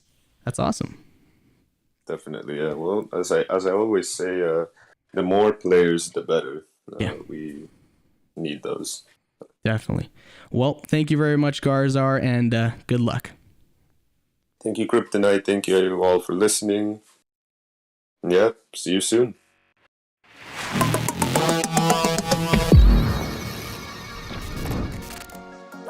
Everything on U-ratios did not pay off. Now Flawless clean up with his U-ratios, fighting two. Unbelievable quick scope though. Rooms just getting obliterated. His walls coming up. Flawless with a third, trying to go for the fourth. Impact is able to get a kill with his position. Great. Look at this, man. He's gonna 14 rounds left to work with his HK. Easy, and this guy's got low HP. Boom. In white with the 3K. On his way with that U ratio, and if you get in his crosshairs, kind of thing that happens. But also, just like that, Fanes coming in with a triple, taking out Solana. Young Rev as well. Those top two heavy hitters, and Chop just get completely destroyed by that Eagle there. Very nice headshot. And that equalizes the playing field, but Rice, very smart backstab here, gets 1, 2, and 3. Rice, what a clip there, just completely turning the tides here. Getting Invictus up to 8, so now an equal scoreboard.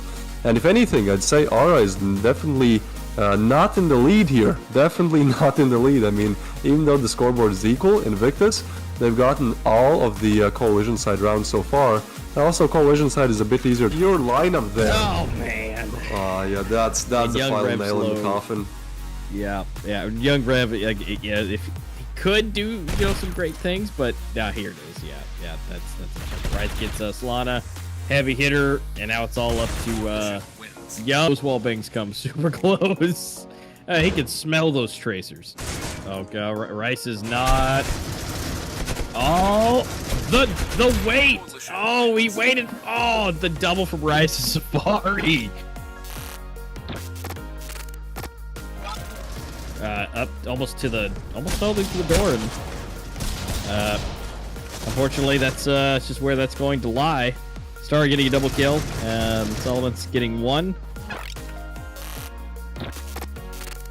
And Elevate 1B, so yeah, a retake gonna be really hard to do here. Oh, the jumping shots, but Star just, there he's just gonna mow everything. Not just yet. Star is gonna move towards that mid area, but he meets two, but knocks against Star. Oh my god. They get like almost a call-out kill, at the same time. 2 kills moving in, and Star finds another nasty headshot on Baines.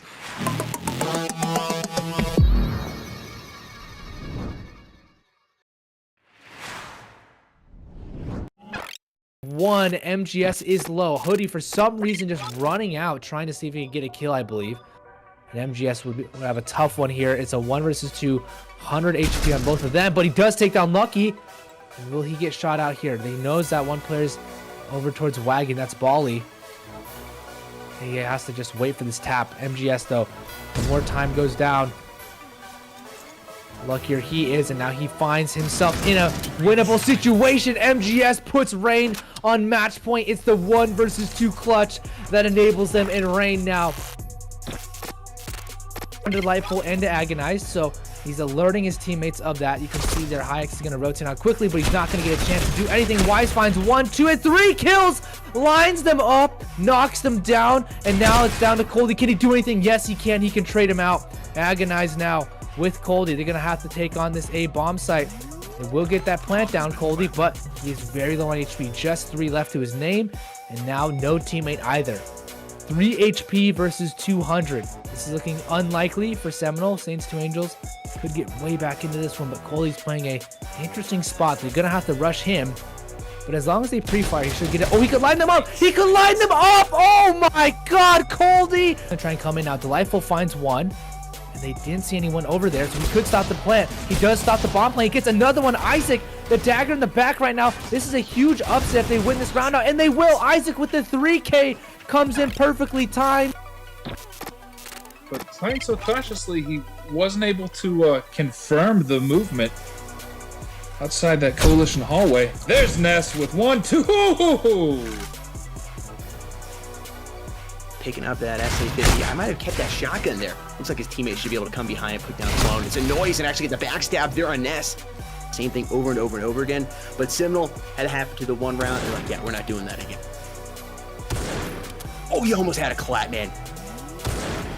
Oh, Ness! Ness! Unbelievable. Oh, he gets this. Oh, my God. And teammate Vape is moving. He's gonna pop around the corner. Isaac's flash gets up. Oh, put. Oh, There is Vape. delightful. Deciding to hang back and not push around that corner. Past glass safely. You might as well do a hard scoped. Oh, Hoodie! This time the FP6 finds a kill.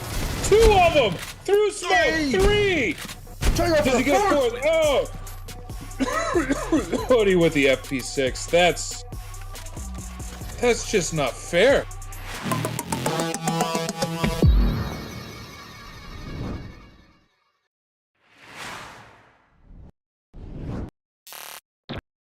Vels not holding on the angle direction. Oh, now he is. Now he's slowly moving towards A short with the sniper. Has it scoped onto Baron. Baron gets taken down. 2 players are still moving on Tokyo and Yufio. Does he see them? Oh, he actually sees one of them. Oh Yufio gets taken out. Vels, what is going on? Or he takes him in. Well, there he goes for the 3K. Not down Vels, because that's a big problem right now. Zion is unable to respond to him. And impressive again. Yufio, they're just pushing really hard, but there's no utility usage. There's no, like, normally looks like a little pop flash or something like that. Because honestly, like, look at this. They're just walking into impressive like it's nothing. And he's still only gonna say, there he goes, another 3K, like, just like that. It's had a nice little momentum lead there, and it just got deleted because of some crappy internet. Oh my God. gosh, No one's checking lower catwalk just like that. He moved fast, though. He moved really fast. Or Saints was too slow. Because normally when you're moving a lower catwalk, it was so incredibly lopsided. It isn't. Look at this. Look at the confidence. Look at the confidence. Look at the confidence. What democracy? Democracy. The 3K. The 3K on that. The confidence, but it's popping off here on the 3rd round. They are still in the game. They still have their presence here on port on that breach side. So yeah, I'm definitely curious to see how many rounds they will get for the breach side. You know, they really need this for that decider. 100%. They need that. I like to see that. I like to see this. Quante, man, unbelievable. Oh, the 3K, no. the 4, and he's gonna get the ace. As well. Oh, he's not. Look at the sniper just chilling there on the ground. He's not gonna get the ace, but it's a beautiful 4K. They all had.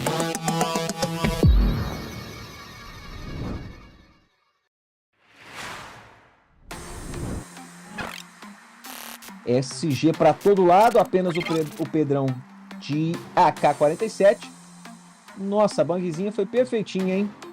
Oh my God, double kill pra ele! Strix levando o kill e Pedrão. Não foi tão perfeito assim a bang, porque no wallbang, num varado, triple kill pra ele, levando também o Master Slowly avança.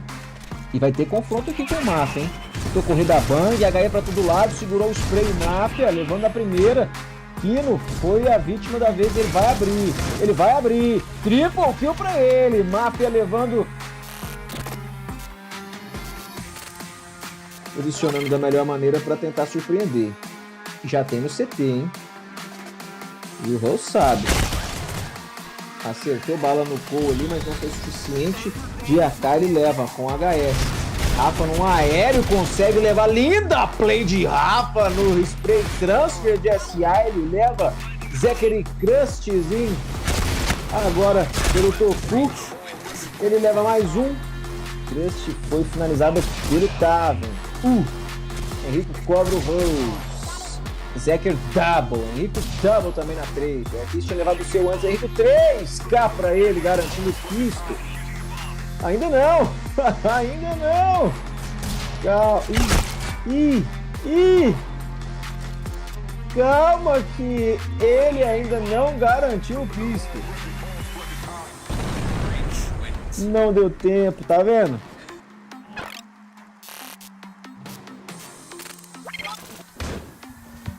Lembrando, pessoal, que não é só o AKZ do modo competitivo em alto nível que joga de 60 FPS, tá? Temos outros players também, mas não estão nessa final.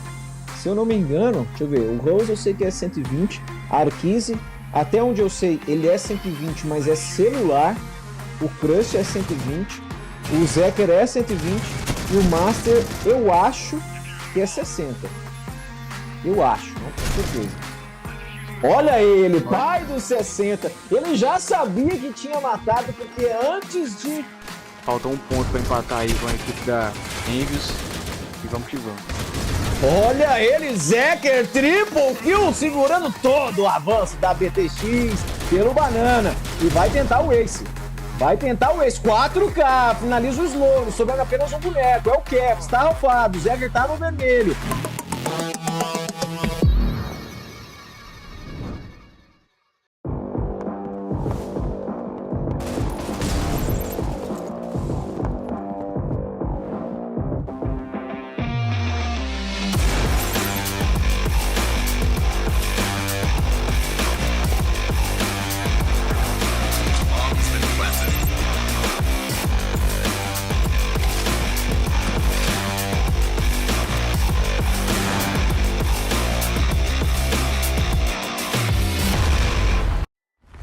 Fierce though opens it up, takes down Genesis, Fault is there, and now they're going on the side of emotional rackups 3 and 4. Archer though, so 2 versus 2. Dave pulls out his weapon at the last moment and flicks around. Spot one on his hit with Compact teammate trap. Frost to come in for the double kill and potentially the triple. Yes, he triples up. So Euphoria.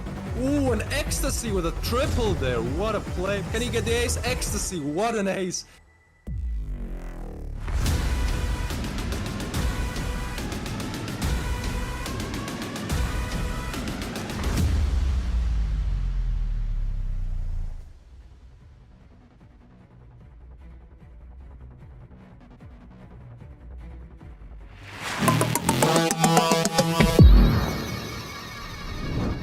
Hello, everybody. Welcome back. We are getting into the deliciousness that is game number 2. We just got done watching game number 1, Plaza, and at least unfortunately, but fortunately, Elevate. They did take the first round, 13-11. S2 Gaming put up a really good fight, and they did a really good job. And honestly, one of the biggest turning points in that match was Blitz himself and their entire team's equipment usage. But unfortunately, at the end, it came down to the two clutch players doing what they do best. And unfortunately, it was between Noxic and Blitz, and Noxic took it forward, and that went ahead and rounded them up to that 13 for Elevate. So we're gonna hop straight in. Knives. See who's gonna be able to pick on what side and who's gonna get it. Oh, it looks like Elevate's gonna be the victor this time. S2 taking the first one, so Elevate's going to be able to choose what side they want to be on.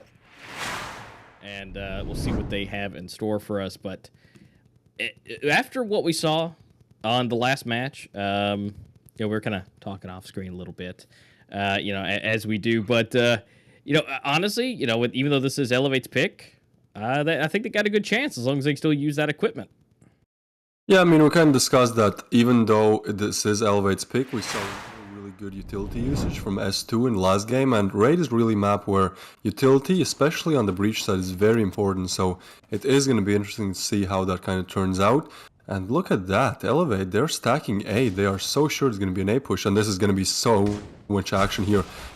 Looks like all of them are just going towards that A side of things, so it's going to be a huge clash. Oh my god, Star, Aruka, Mixage, all getting frags on the board, 2v2 within seconds, and that's gonna boom, actually gets one through the smoke, so now it's all down to Fearless. Now Fearless is switched in, wait. No, okay, never mind. I thought Fearless was switched in for Blitz, but then I was like, oh, right, I forgot which team he plays. Yeah, never mind. Never mind. This is what the professional casters are all about. Fearless here, he does get the bomb plant, so that's some extra cash for side of Elevate, but he has to find 2. And both of them coming from the same direction, just not able to find frags there. Boom, taking down Fearless, and that's the first one on the board for S2, so very good start. Definitely a good start for the side of S2. They are starting on that Coalition side, which Raid is like one of the, I believe, if not the, like probably not the only map, but like one of the only maps where the Breach side is actually at a more advantageous position, I'd say. Like if you're on Breach, you normally expect to win at least 8 or 7 rounds until the half switch. And if you're a Coalition, you know, if you get more than 5 rounds, that's considered really good. So Elevate are really on their strong starting side here. So it's going to be interesting what they're able to deliver. Now, I do think that in this round, it's a very interesting decision, but Elevate have bought up that bomb plant, granted them more money, and, you know, more weapons in return. And it seems like Elevate, they're really just pushing up here. Yeah, I'm curious about that shotgun that's in play, but boom, using that good old P90. Even though he's already taken out, he at least was able to still get one. EXE swapping out, getting that AK in hand. Oh, there it is, Star getting that shotgun blast. Oh no, Basty's not in the best spot. He cannot see Star getting another one. And bomb is now down, so the timer has been set. It's up to Mixage and Blitz to take this down. We got Star flying around from the backside. Coming through and leaving it all up to Mixage. Able to get one, but it's a 2v1 and still needs to get that defuse. Yep, Mixage able to get one, but now, I mean, it's gonna be a bit hard. He has to check so many angles here in Star. He has really good positioning here. He can just play on the sound. He doesn't even have to peek. That's exactly what he's gonna do. Mixage not even looking the right direction. Star played to perfection there. I mean, that's kind of a sign of a very experienced player. You know, not taking those engagements, but playing as much as you can without engaging the opponent and just playing purely on the fact that, you know, Mixage has to defuse, so there's no reason for Star to peek unless Mixage has tapped the bomb. And yeah, that takes Elevate to 1, so they're really quick to refrag on rounds here. Looking really good. Look at Star, just the gift that keeps on giving of equipment. Just handed it out left and right. Yeah, now if you look at the other side though, S2, they have no equipment, they have one shotgun. They have Mixage with the hero shotgun here. He'll have to get, I'd say, like at least 3 players if S2 really want to win this round. So, yep, it's not really gonna be the easiest of tasks here, but Fearless able to open up on Boom. I mean, it's only pistols here, so Noxic should be able to just spray them down. There's Wano, but Mixage, he's close. Noxic is really flashed, but with that shotgun, it's really hard to do anything, and Exolman just puts the final nail in the coffin there. Mixage goes down, and EXZ, the only one alive. Now, that Deagle is kind of the pocket ratio, you know, it kind of works similarly. It's very high, you know, low fire rate, high damage, high accuracy, so he might be able to get maybe one exit frag here, but he's not even going to go for the clutch, which is understandable, you know, saving the Deagle is better than just dying and adding another death to your tally. So yeah, Elevate able to get the second round here, and S2, even though they got a pistol, now they're struggling a little bit, but once again, it's a bit of a Coalition-sided map, so, you know, there's still 9 rounds until the half switch for S2 to really capitalize. There you go, EXZ, able to get one, but Aruka takes him down, and that's going to be the second on the board for Elevate. They're really, like, it surprised me that they got the second round, you know, right after a pistol. That usually does not happen. Yeah, but, you know, still able to do it. And, you know, honestly, with EXE, you know, that's the best thing we can ask for is, you know, to at least get one. Although, looks like they're really going to be saving. Look at that. 4 shotguns and 1 SA. And, I mean, don't get me wrong, good map for it, but look, Star doing the same thing. Shotgun v shotgun and, able to take the victory, but boom, able to swap out for 1. Oh, that was almost a collateral shotgun. Oh, but look at that. The 32 HP left. That would have been a clip for the ages. Yeah, I have no idea what happened there. That was kind of weird. Noxic almost was taken down while planting, but Fearless, he's covering Noxic so well here. Exolman's able to take down final one, that being EXZ. So Elevate accelerating on the scoreboard once again. Granted, it could be one of those games once again where, you know, one of the teams gets a chunk of rounds, like 3, 4, 5 rounds, and the other one gets, you know, the kind of refrags back and gets some rounds back. But we'll see how it goes. So far, Star looking really fresh on the scoreboard here. 7, 2, and 2, 3.5 KD, 2 assists in the bag. Blitz yet to find a frag, so really, you know, in the first map, he almost got the 30 bomb, I believe. He was just way miles ahead of everyone else. But it seems like Raid, he hasn't really found his pace yet. But you know, great things still to come once again. We're really at the start of this second game of the best of 3 series here. Seems like A side is just left open and Elevate are just capitalizing. They're going A every round, I believe. Yeah, every single round they've just went A. Their strategy is go A until it doesn't work, and well, so far it works. So no need to no need to change anything there. Blitz, so he doesn't want to peek it. You do not want to peek a shotgun close range in tunnels. Seems like the shotgun player is going to be the one to peek. Yep, Blitz, that's what happens. Raid is really a map where you can utilize shotguns really well, especially if you get into that tunnel position. You can cut off rotations, it works almost as a sniper, only for close range. Noxy, though, that was a great double. But, you know, they're not really full buy for the side of S2, so that makes it a bit easier. And Mixage here, looking for exit frags, able to get one, but Fearless. Really good positioning by Elevate. I mean, we can see that, like, even if one player goes down, the other one is, like, right in the back of him, so he, you know, gets the refrag. So Elevate so far looking really, really dominant. And they might even go for A again. I mean, once again, you know, if it isn't broke, why try to fix it? Yeah, it's kind of what you would expect at this point is just go straight to A. They may just do a full swap, actually. Looks like to go for B. Definitely one of the things that I find interesting is Boom being on the top, even though he was at the bottom last time. Noxic being all the way at the bottom for the team as well. So they just swap positions. And the fact that Blitz is at the bottom too is really interesting. And I mean, I guess it shows a strong suits, but again, those shotguns are a real big problem as far as this close quarters. And honestly, this is the most shotgun action I think we've seen, you know, consecutively back to back.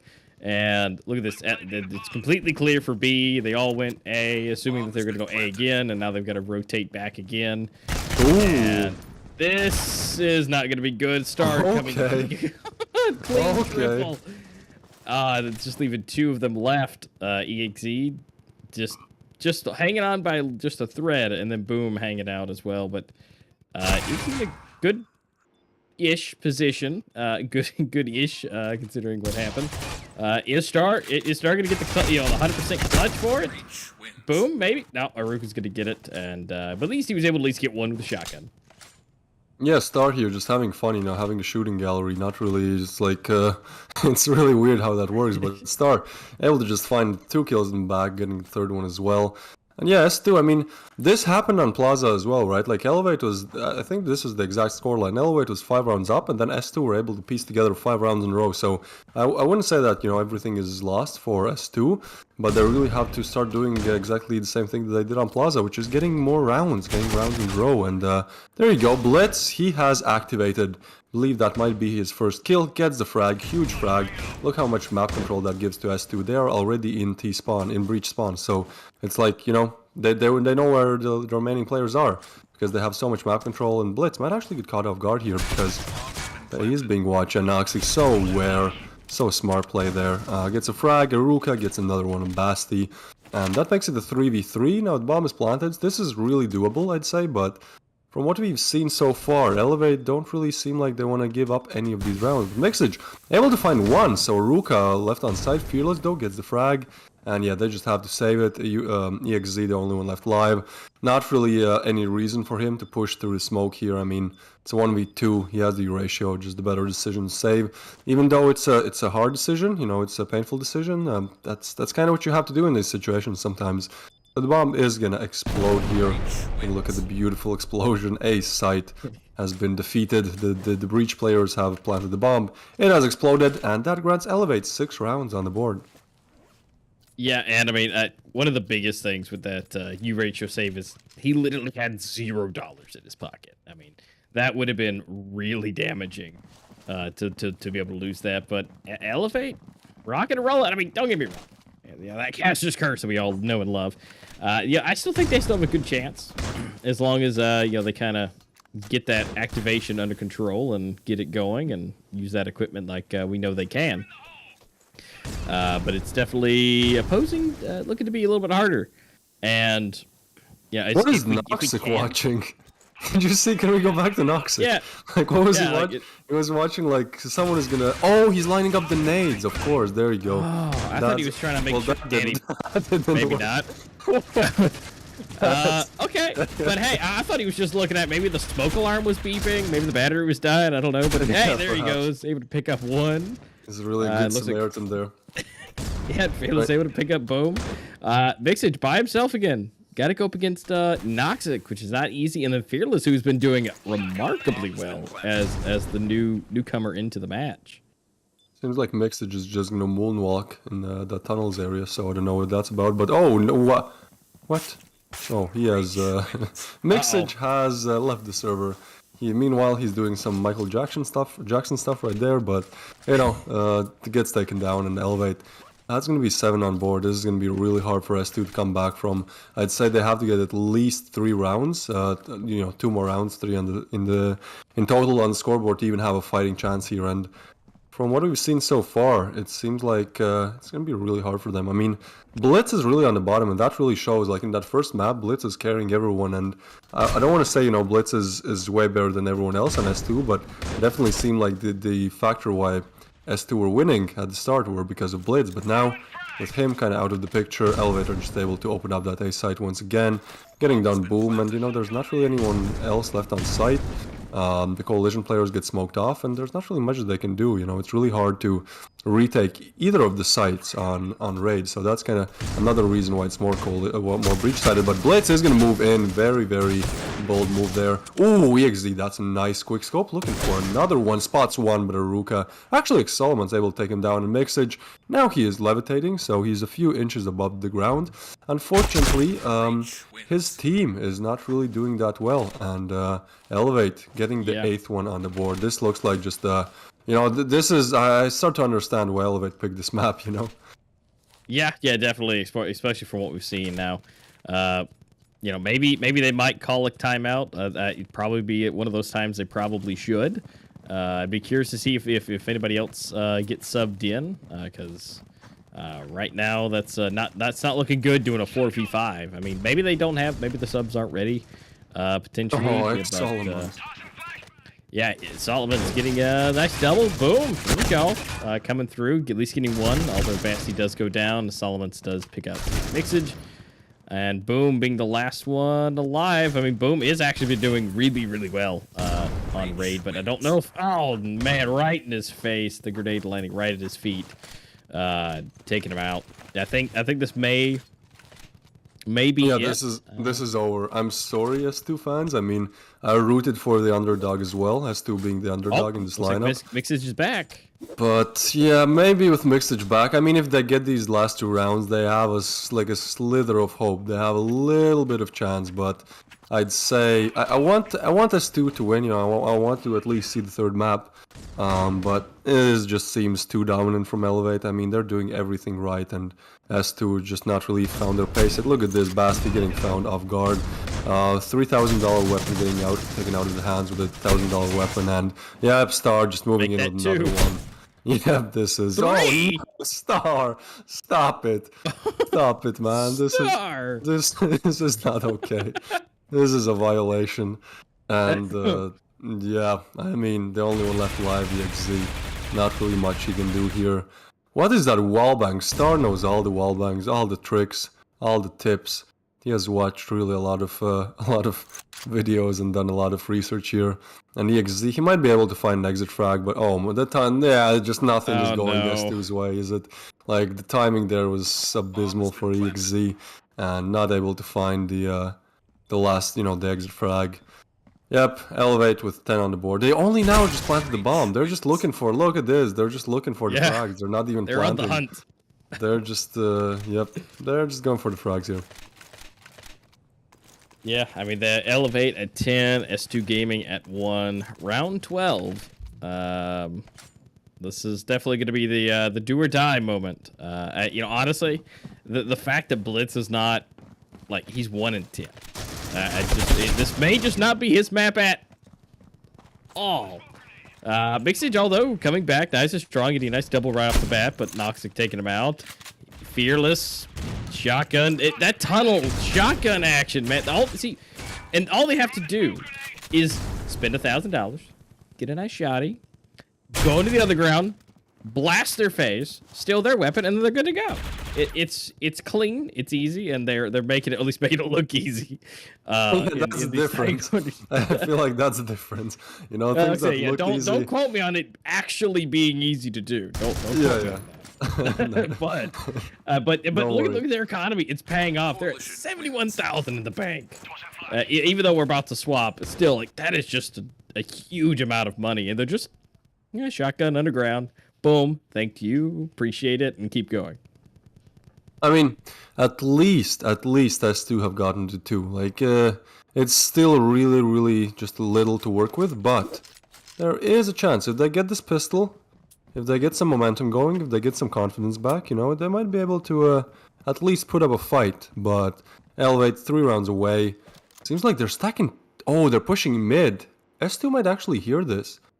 Not quite sure. They're moving towards that A side of things, and the only player on A side is Fearless, so we'll really have to see what he does. But look at this flank. Oh, Mixage will get caught off guard. Oh, he's no, just not expecting this. Get... Never mind. Oh, he's just at the last second. Noxic takes him down, and now S2 are pretty much getting crunched here, you know, from all angles. They're going to get pushed any second. 4v5 nevertheless, but Exalmans making it 3v5 now, and Basti gets taken down by Exalmans as well. Man, Exalmans has been having such a great game, and Aruka finishes the job there.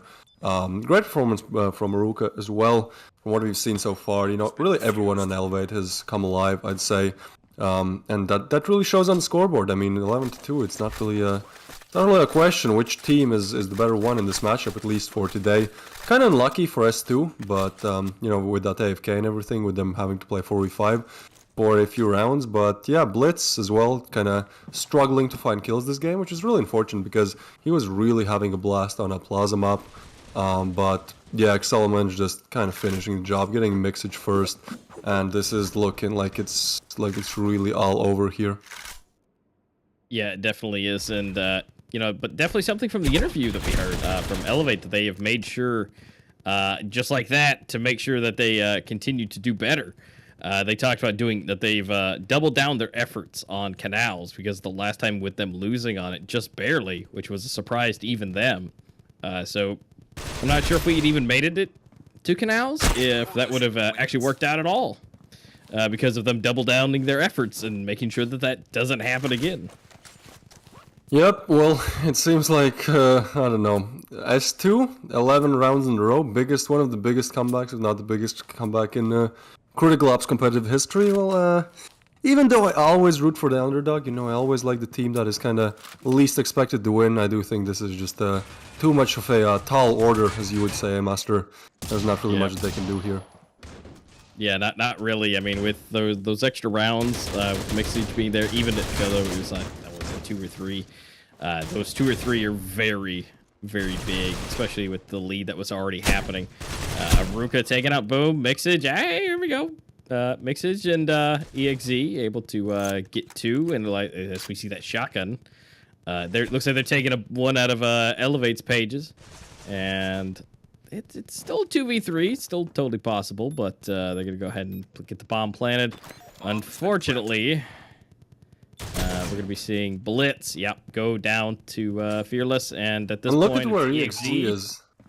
One of the players already left, so that's kind of unfortunate. Mixer just left. EXZ is still in tunnels. Yeah, this is just completely fallen apart here. Great performance by Elevate, nevertheless. Star actually topping the charts here. Yeah, we really saw a lot from Star. Really, a lot of multi-frag rounds coming in from him, and you know that's kind of how it goes. Elevate getting that 2-0 victory over S2. So even though in the pre-show we talked about, you know, wanting to see the games go to three maps, it seems like today that is not going to be the case. Elevate are just the superior team for this main tournament number 2 because, well, we saw in the first game it was close, but in the second one is just completely run over S2. And even though, you know, they had the player AFK for a few rounds, it was still a very, very dominant performance from Elevate. I feel like that's like one of the worst things, if you have to play against Elevate, it's like everyone can perform, right? Like they have their star players, sure, they have Noxic, they have maybe Aruka or Exolomans, but it's, at the end of the day, like any of those players can really put up a great show and really, come in handy when it's needed. So Elevate, so far they're looking so dominant. I believe, they're going to be in the finals now, and I don't really root for them, but at the same time I kind of know that they're going to win. So at least I think so. So yeah, it definitely great to live right now if you're an Elevate fan. Your favorite team winning everything right now. But yeah, that's going to do it for today's semifinals first matchup. Don't leave yet. When you heard that's going to do it, there's still another game.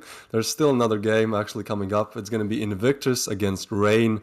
That's going to definitely be interesting. Invictus was looking really, really promising in that first main tournament number 1. So it's going to be interesting to see what adjustments have they made, and are they actually able to take down Rain, one of the best teams, at least in the previous circuit seasons. Yeah, what do you think about all this, Master? Honestly, I mean, Invictus, again, kind of being the underdog as far as the team is concerned. But, obviously we want to root for the underdog. Rain, you guys are still just top dogs anyways. So we know what to expect. Invictus, we're waiting to see you show up and bring the extra action. And, you guys have just an even chance across the board. Hopefully you guys have practiced, have done your homework against Rain, and hopefully we can see that full set of 3. Of course, we'll find out what those 3 will be when we come back. We will have to take a short break, get these players in their lobby, get them set up, get their makeup on, make sure they're all pretty and ready to go. So we'll be back here after just a short little break with Invictus versus Rain. Catch you guys after the break. SG para todo lado, apenas o Pedrão de AK-47. Nossa, a bangzinha foi perfeitinha, hein? Oh my god, double kill pra ele! Strix levando o kill e Pedrão. Não foi tão perfeita assim a bang, porque no wallbang, num varado, triple kill pra ele, levando também o Master Slowly avança. E vai ter confronto aqui com o Mafia, hein? Tô correndo a bang, HE pra todo lado, segurou o spray Mafia, levando a primeira. Kino foi a vítima da vez, ele vai abrir, triple kill pra ele, Mafia levando, posicionando da melhor maneira para tentar surpreender. Já tem no CT, hein? E o Rose sabe. Acertou bala no Cole ali, mas não foi suficiente. De AK ele leva com HS. Rafa num aéreo consegue levar. Linda play de Rafa no spray transfer de SA. Ele leva Zachary Crustzinho. Agora pelo Tofu. Ele leva mais um. Crust foi finalizado pelo Taven. Henrique cobra o Rose. Zeker double. Henrique double também na 3. O Artista tinha levado o seu antes. Henrique 3K pra ele, garantindo o Cristo. Ainda não! Ainda não! Calma. Calma que ele ainda não garantiu o Cristo. Não deu tempo, tá vendo?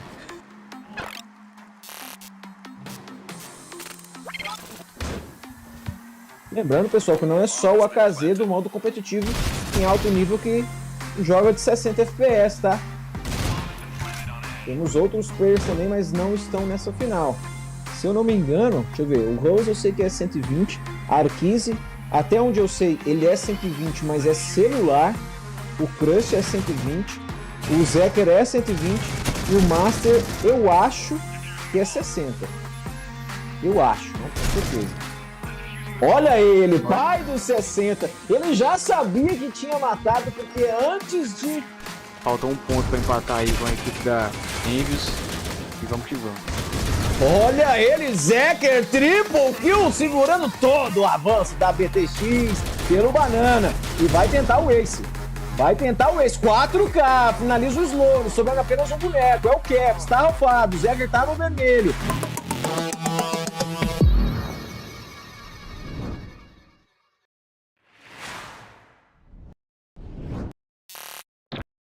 Vels not holding on the angle direction. Oh, now he is. Now he's slowly moving towards a short with the sniper. Has it scoped onto Baron. Baron gets taken down. Two players are still moving on Tokyo, and Yufia doesn't see them. Oh, he actually sees one of them. Oh my Yufia gets God. taken out. Vels, what is going on? Ori takes him in. Well, there he goes for the 3K. Not down Vels, because that's a big problem right now. Zion is unable to respond to him. And impressive again. Yufia, they're just pushing really hard, but there's no utility usage. There's no, like, normally like a little pop flash or something like that. Because honestly, like, look at this. They're just walking into impressive like it's nothing. And he's still only gonna say, there he goes, another 3K, like just like that. It's had a nice little momentum lead there, and it just got deleted because of some crappy internet. Oh my God. gosh, Quante, no Quante. one's checking lower catwalk just like that. He moved fast, though. He moved really fast. Or Saints was too slow. Because normally when you're moving a lower catwalk, It was so incredibly lopsided, it isn't. Look at the confidence. Look at the confidence. Look at the confidence. What democracy? Democracy. The 3K. The 3K on that. The confidence, but it's popping off here on the third round. They are still in the game. They still have their presence here on port on that breach side. So yeah, I'm definitely curious to see how many rounds they will get for the breach side. You know, they really need this for that decider. 100%, they need that. I like to see that. I like to see this. Quante, man, unbelievable. Oh, the 3K, no. the 4, and he's gonna get the ace. As well. Oh, he's not. Look at the sniper just chilling there on the ground. He's not gonna get the ace, but it's a beautiful 4K. They all had.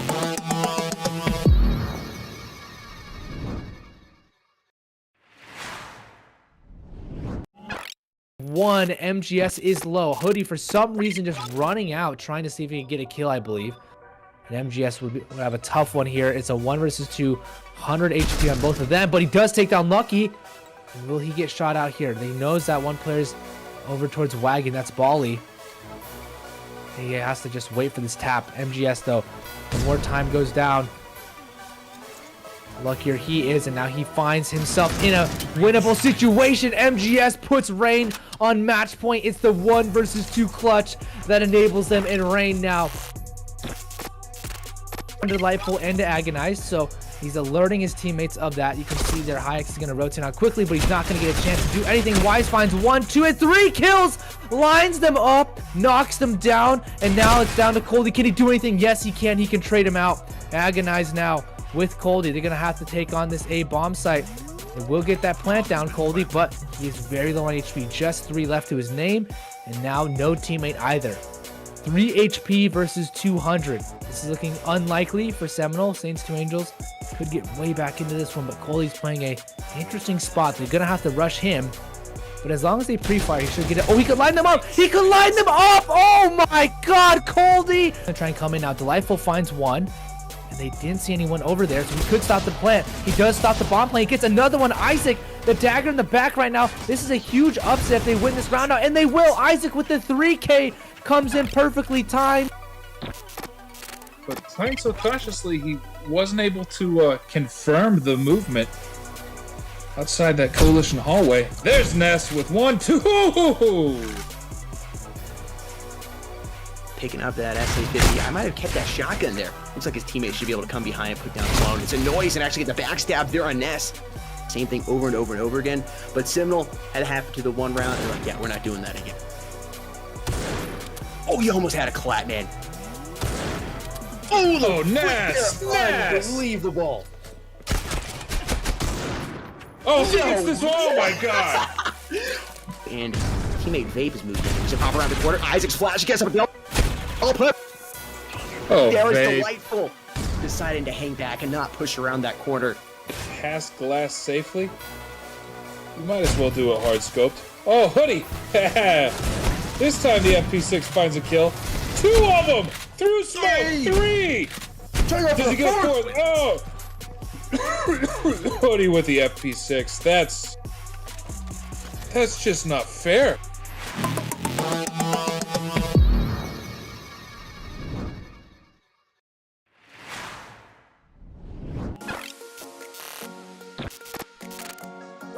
Everything on U-ratios did not pay off.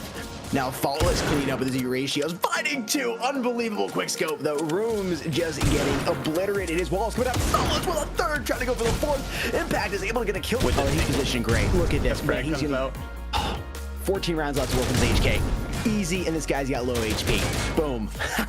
In white with the 3K. on his way with that U ratio, and if you get in his crosshairs, it's kind of thing that happens. But also, just like that, Fanes coming in with a triple, taking out Solana. Young Rev as well, those top 2 heavy hitters. And Chop just get completely destroyed by that Deagle there. Very nice headshot. And that equalizes the playing field, but Rice, very smart backstab here. Gets 1, 2, and 3. Rice. What a clip there. Just completely turning the tides here. Getting Invictus up to 8, so now an equal scoreboard.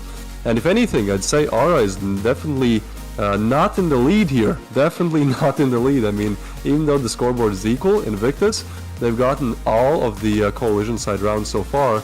And also, Coalition side is a bit easier. Your lineup there. oh man, Yeah, that's the Young final Rev's nail in the low. coffin.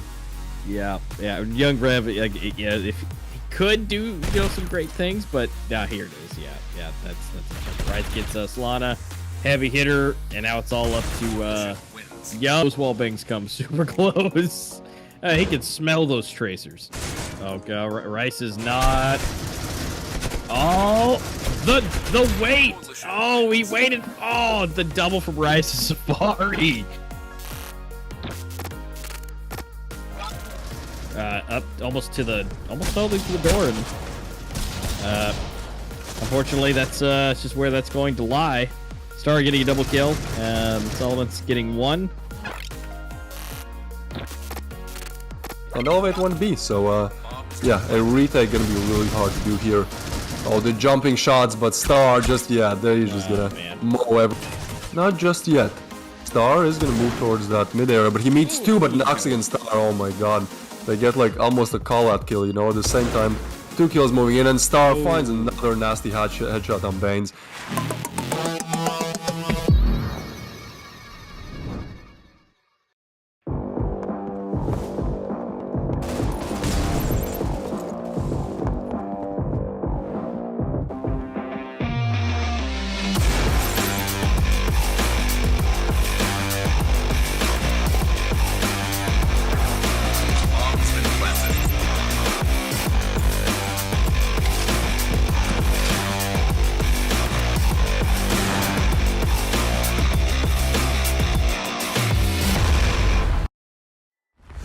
Fierce though opens it up, takes on Genesis, Fault is there, and now they're going on the side of multiple rackups, 3 and 4.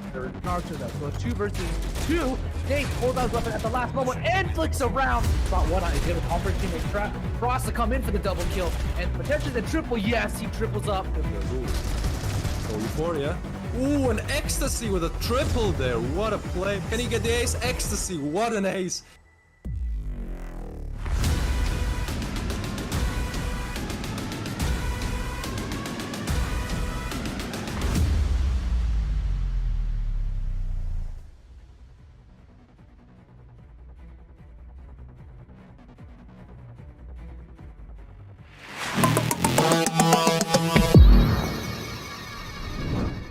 Alrighty, everyone, welcome back. We're now getting into the match number 2.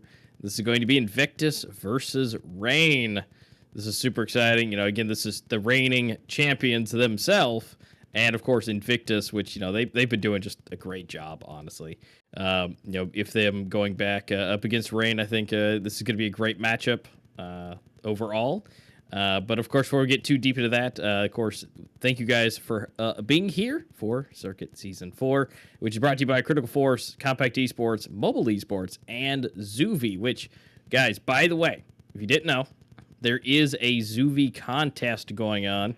That in itself, if you guys go to the Apple Store or the Play Store, you guys can download the Zuvvii app, the Zuvvii, or you guys can scan the QR code on screen as well. We have 2 contests going on during Circuit. If you guys, for the players and everything, use the hashtag Critical Ops Circuit, the Circuit clips, there's a chance to win $500 cash. And then for you guys, you guys watching, playing, casual play, ranked play, anything that's not basically in this tournament, you guys can upload your clips as well using Critical Ops Casual as your hashtag, and you guys have a chance to win $100 cash, and that is going to be for every month this is running through. So that is going to be March, April, and May. There will be winners selected. We've already had some winners selected already. as well. But guys, get those clips, get the app downloaded, get involved, and have a chance to win. And then not only with some more chances to win, you also have there's also a giveaway running on as well. If you guys in chat don't forget to use #circuit and copy paste your player ID, which is inside the Critical Ops game itself. You guys want to go ahead and get your Critical Ops ID, copy paste it, and come put that in chat with that #circuit. You guys will get some lovely chances to win some crates. So we have plenty of things, whether fit your clips, whether fit your participation, just hanging out watching. You guys have a chance to get some goodies in-game and some cash in your pockets with your clips. But with all that out of the way, we're going to be getting into match number 2. But of course, for those of you who are just tuning in, Twist, let them know how things have been going. How everybody's got here. All right, just a quick recap. This time, I won't go over all the nitty-gritty details here. Basically, what you need to know right now, you are watching the middle here, the main tournament number 2. The main tournament number 1 and main tournament number 2 are used to determine which teams get the most points. Now, the more you win, the more points you get, and the more points you get, the better you're standing in the leaderboard. And if you are in the top 4 of the leaderboard, you advance to the final tournament. So that's kind of how it works. We already had main tournament 1 behind us.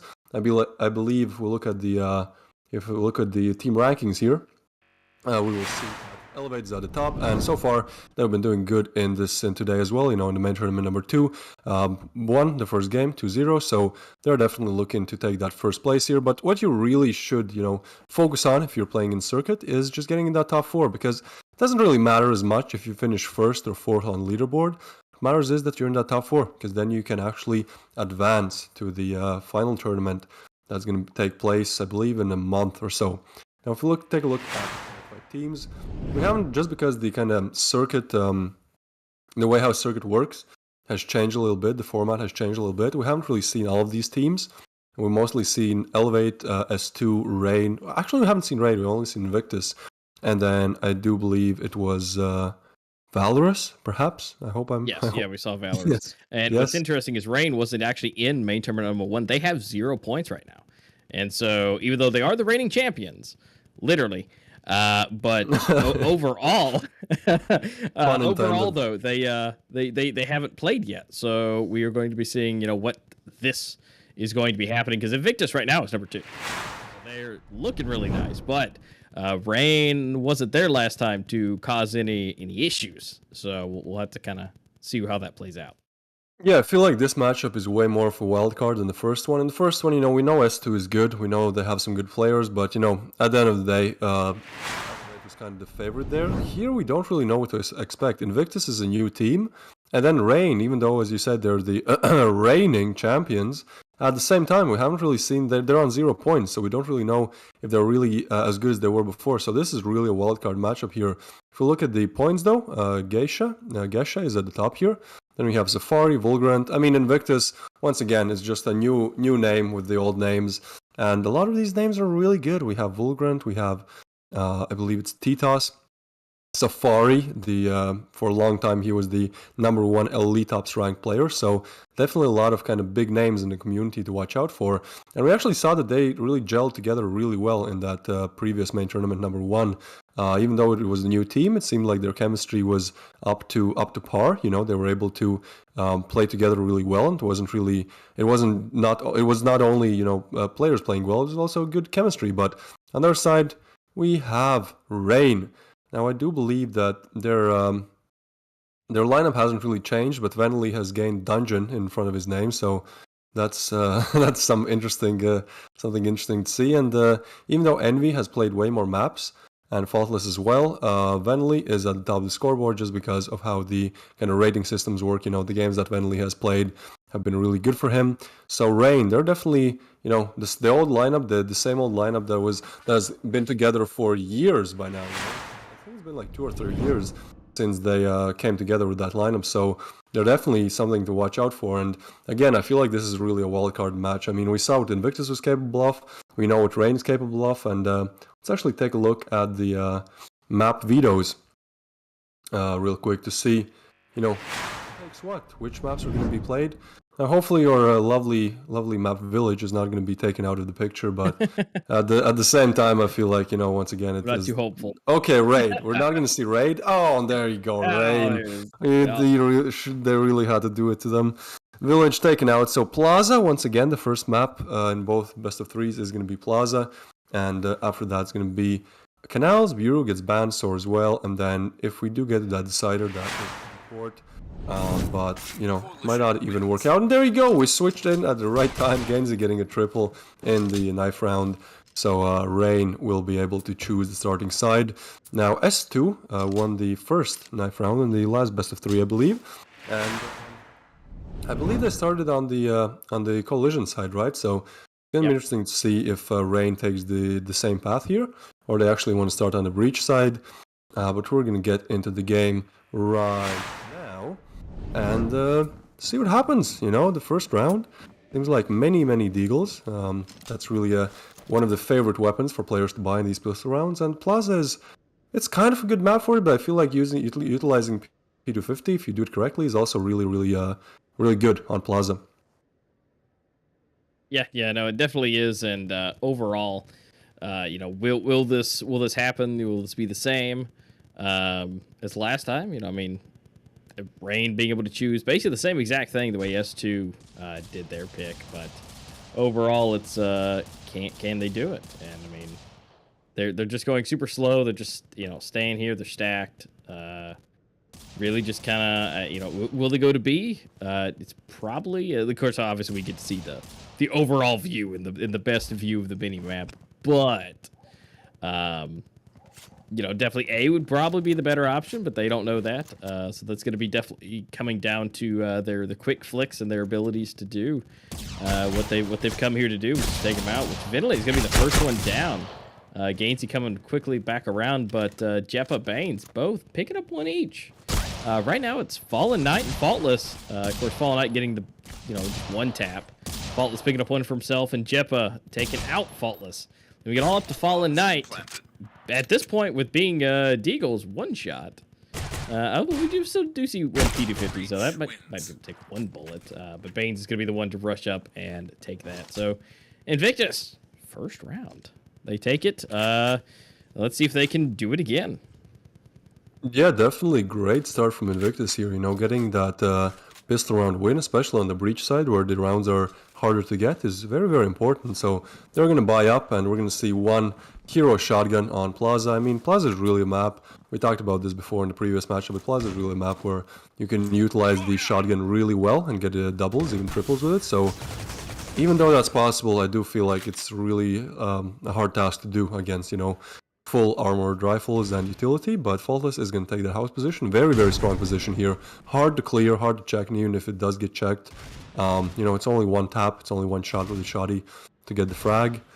And yeah, Invictus slowly moving up, but haven't really found any players. Rain are playing this very passively, and that's smart.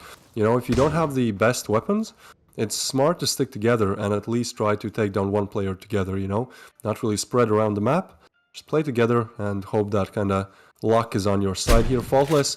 Yeah, that's what happened to the shotty. Oh my god, Faultless.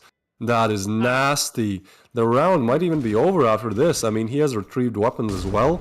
He might even drop one of these weapons, you know, down from house, so one of his teammates get a weapon. So that play was everything from Faultless. It's going to be really hard. Spot's another one, but Pre is going to peek him. Oh, they're going to peek him together with Baines. Might get overwhelmed. Oh my god, what is happening, Faultless? How does he get the third one there? Oh my god, Gainsey at the same time getting the fourth one. So this is over. This is over. That is so crazy. What? 4 P250s and a shotgun. That's all that takes. $1,000 buy is all it takes to take down 5 rifled five armored rifles. That's so crazy. Yeah, the fact that he was able to just, you know, fly through. I mean, honestly, they did it. You know, they kind of bunched up for him in the probably worst spot possible. But the fact that he still was able to do that. Watch this. He's gonna be able to rush through. And look, they're just cleaning up the weapons. Look, they're throwing it down. He even caught the shotgun. Envy has it. Oh, so they instantly stole everything they had, except for Faultless going down. Wow. Well, that was not expected, to say at least, and No. that's what's Rain on 1. I mean, once again, we've seen this many times today, where the team that wins the pistol does not win the consecutive round, and that's kind of just not, that doesn't happen. That doesn't happen normally. Faultless able to get an opener on Banes as well, and yeah, Fallen Knight, he's just playing with HK against P250s here, and no shotgun on the side of Invictus here, so making it even harder. Jepa though, what is happening, man? Like, every time the team that is eco, they're just somehow able to find frags in a very disadvantaged position. So Jepa does a good one back to Rain, but you know, still 4 players remaining, so it's gonna be a bit hard to do. Yeah, most definitely. I mean, but it's still, you know, pre able to come in, pick up the AK. There's another one, Faultless down. Vinley does take down Pre and Gesha. But still, there are weapons to be picked up and available. But what is Vinley doing? Just absolutely obliterating Invictus, leaving it up to a Vulgrant, who is just gonna still at least make contact, but only once. And Vinley just absolutely clutching that out, even though it wasn't necessary. He totally did. Yeah, I mean, that just shows, like, Rain, I feel like Rain and Elevate, you can really draw a lot of similarities, because they really have the same thing where, yes, they do have their, you know, they do have their star players, but really anyone on the team can perform at the top level. Anyone on the team can be top frag in a, you know, in a single game, so it's really hard to do anything against Rain, where all these players are so skilled individually, and also they have great chemistry, as mentioned before.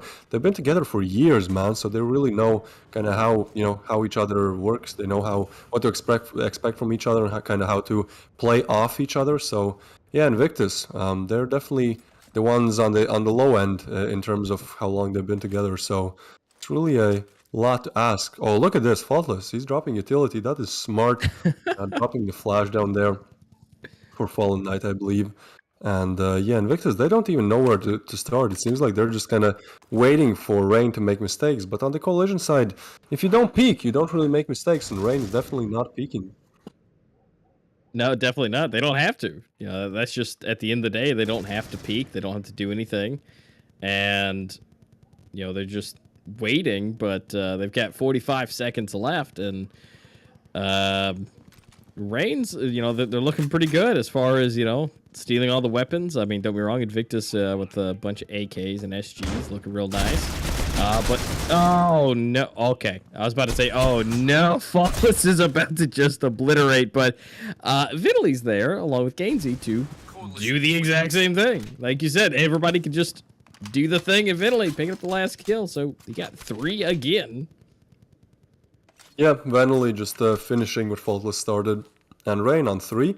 Now, granted, it's not all over for Invictus, even though it's probably going to be 4 on the scoreboard for Rain here, just because of, you know, that eco round here coming in from Invictus. They can still find an opening, they can still find their pace. Also on Breach side, it's normally that, you know, you kind of find your rounds, you find more rounds as the time goes on.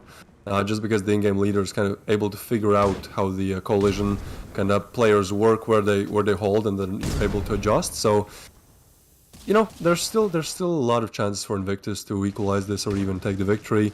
Gainsey though, yeah, that's just going to be a spray down against these pistols. It's really easy to take them down. Gainsey looking for the ace, but Faultless stops that. But yeah, this is oh man, Envy just taking down Vulgrant. 4 on the scoreboard for the side of Rain here, looking really dominant right now. Yeah, most definitely. You know, even though we didn't see Rain and the main tournament number 1, clearly they did not go without practicing, because they're doing phenomenal. And at this point, it's going to be really difficult to get those weapons out of their hands. And the oddest part to me, out of all of it, I mean, obviously it's just, you know, saving money, but Envy still has the shotgun. Still, we're in round 6, and Envy was tossed the shotgun from Faultless's dead body. He still got it. Yeah, man, look at the money. Look at the money. Like, even if Invictus wins like 5 rounds in a row, Rain are going to pretty much be able to buy until the end of this half. That is so crazy. You know, we're 6 rounds in, and their cash situation's at 45,000. And then you look at the side of Invictus, and they have, well, 30 times less money, so that's that's interesting. Pre though comes in. Oh, Envy, that's a shotgun and another. This is disgusting coming in from Envy. He's just pushing. He's pushing with the shotgun. That's just not okay. That's not okay, Envy. You can't do that in Pro League. But he's just doing it. He gets a triple, and yeah, 5 on the board for Rain. Invictus once again losing their rifle buys, and yeah, nobody's really outpacing others on the side of Invictus. It seems like all of them are just kind of trying to still find their pace. Again, I do believe they're gonna, be able to put some rounds on the board, but Rain are really starting to get ahead, even though, comebacks are really prominent on Plaza. Still gonna be hard for Invictus to actually make it work and get it over the finish line. Yeah, definitely. And I mean, the fact that Envy was able to do that with 5 HP left, I mean, just blasting through. And again, still alive. Well, maybe not anymore. Volgrant heard me and wanted to make sure that wasn't a thing. But Fallen Knight able to take out Jeppa. Envy finally doesn't have the shotgun, but he still has 14,000 to fix that. Dude, what is that? Faultless just getting a double end through the smoke. Just doing the thing, and there's Faultless to clean it up again for the little tap headshot on Banes. Right now they are 6-1, and it does not look like they're going to be slowing down at all. No, I even I feel like auto snipers could come into picture anytime soon, because that's kind of the weapon that you buy as a meme. And Rain, well, they do have the cash for it, and Invictus so far they haven't really put up that much of a fight, so that's kind of unfortunate. Hopefully they will be able to come back, so the game is more intense and more just entertaining to watch, I'd say. But yeah, so far Rain, they want to make up for those 0 points that they got in the main tournament in one. You can really tell they're prepared.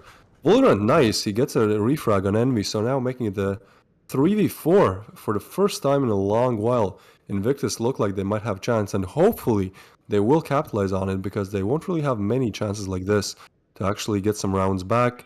Gesha is looking for an opener here, but the positioning, oh my god, Gainsey is just not spotted, but what? Oh, that was Vulgarant. I thought Banes was doing some ninja stuff right there, but actually Gainsey the one to take the frag, and now Venley and Fallen Knight. They do have the cash, but they might have to, if one of them goes down, the call to save might be taken, because there's not really, 1v4s are really hard to do, and yeah, that's gonna be the second one for Invictus. Good, finally. If they're able to get 4 or 5 rounds, they're looking at a really solid chance to actually win this game, but there's still a lot of work to be put in by Invictus. Fallen Knight just fallen back to the T breach spawn here. He's just gonna look for exit frags, but Pre might actually just spot him. Yeah, Pre. Just not the correct angle to watch by Knight, and the Pre takes him down. So Invictus on 2. That's a start. That's definitely something, but 11 more to go. So still a lot of work to do. Faultless, seems like, yeah, everyone can just buy as much as they want. Again, they'll probably be able to buy until the end of this game. They won't have to go eco. So Invictus really fighting an uphill battle here. Yeah, and I mean, but they were able to actually take him out and get that second round, and hopefully they can continue to do that. I mean, they got, look at that full stack SGs. I mean, if they should be able to do this, but again, they got to break through those Rain defenses, and as Elevate has Canals, Rain has Plaza. I mean, honestly, they have had one of the absolute strongest defenses I've ever seen on Plaza, with the way they spread out and where they can cross each other's crosshairs within just a few feet, where they can just turn corners and just help out the other person. It's beautiful, it's elegant, and it's really hard to beat. It really is elegant. I mean, Rain, you can tell how much they have prepared. It's pretty much in their blood right now. It's in their instinct to play Plaza. They're not even, making conscious decisions. They're just they just know. They instinctively know what to do. So that is something that's pretty hard to play against. So, props to Invictus for getting still 2 rounds on the board. But a third, perhaps a fourth, would really start to make this game more competitive.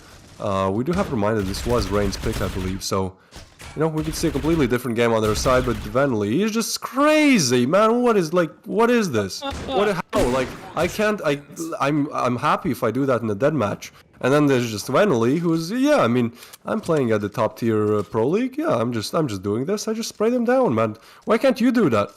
So.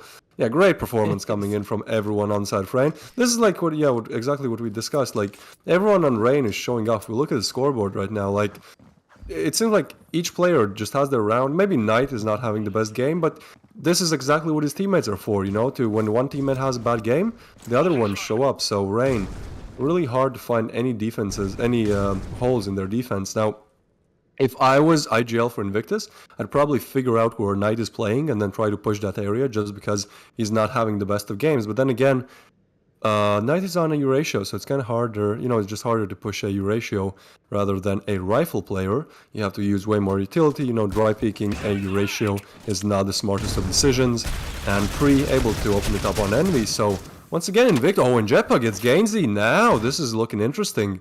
They might actually be able to get the 5th round here. Rain is rotating over towards A site really quickly, but Invictus, they know that, and they want to play the long con here. They want to play slowly, wait for Rain to make mistakes, and the more players you lose, the easier it is to make mistakes, because the remaining players on collision side kind of get scattered around the map, and it's just harder, it's way harder, it's way easier to make mistakes, and it's way harder to perform well. But seems like Knight, there you go, he shows up, right when you need him, he shows up, but that double nade does a lot of damage to him. But that smoke is actually perfect, because Invictus now have to push through it to enter the site, and pushing through smokes is not the best decision. I mean, they spot your gun barrel before you even see them, and it just does not work out for the best here. Vanily, yep, he could have won for the knife, but it's not going to do it. Great trigger patience, though. He actually gets caught off guard. Vulgran, that was a great play.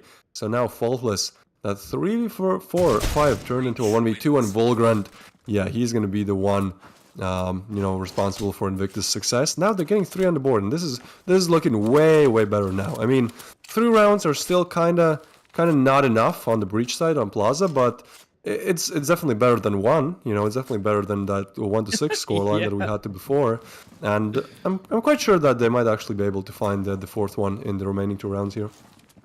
Yeah, I definitely think so too. I mean, they're able to break through it. I mean, as you said, if they can find Fallen Knight, they might be able to poke through. And as far as, standing out wise, I mean, you still got Gainsey and Envy that are, middle of the road. They're not, Fallen Knight with the, or Faultless with, his just unreasonably good skill, or Vinily, who is just absolutely popping off with multi-kills.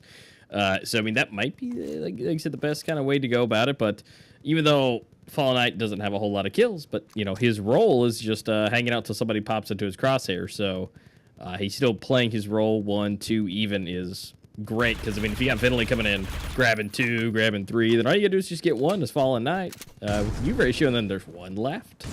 So it's really difficult, but I think if they continue to do what they're doing, because right now with Fallen Knight on A and Envy right there too, well, see, as we say that a little bit, he gets 2 about going for him, but there goes Envy and Gainsey. Look, they just want to prove me wrong.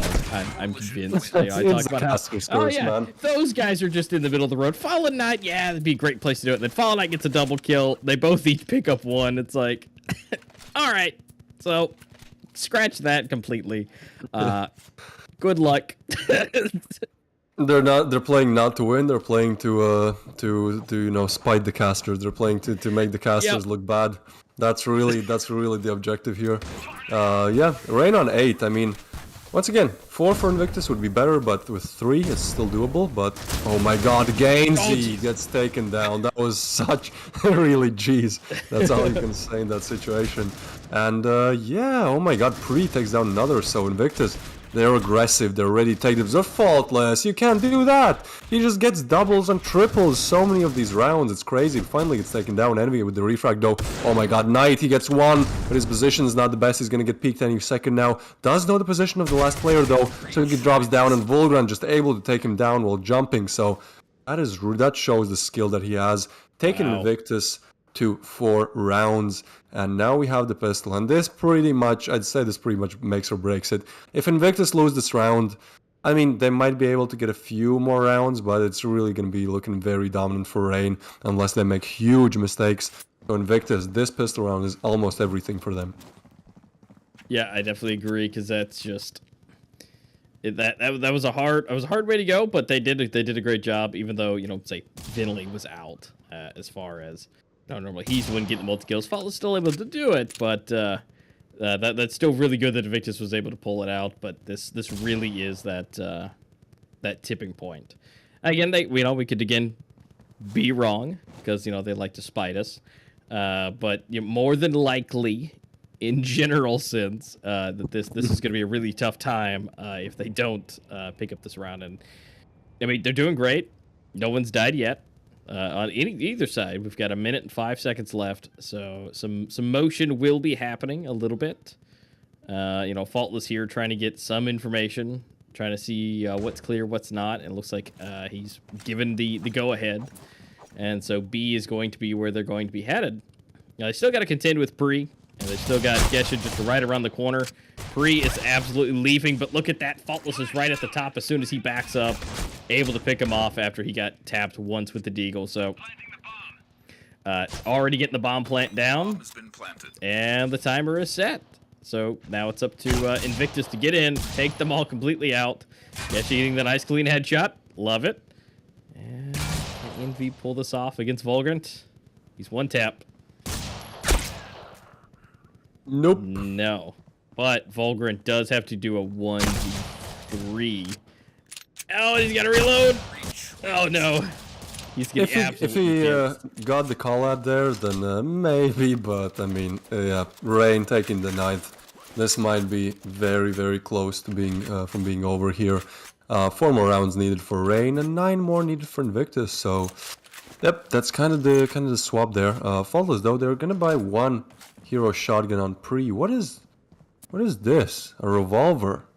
Can we spectate a revolver player, please? I want to see. I've never really seen this weapon being used, since Deagle is just so much better of an option. But perhaps Gesha has been practicing, with the revolver, so might be able to find some shots here. There is a player house. Seems like he is aware, kind of pushing up, trying to spot someone, but. Gonna be a bit hard now. Vulgrant is taking his only chance to get a kill. Oh, they're all coming. Oh, CT here we go. Now. Here we go. I expect a quad kill with the revolver. This is. I won't accept anything less than that. Oh, there you go. The revolver clutch. Here we go.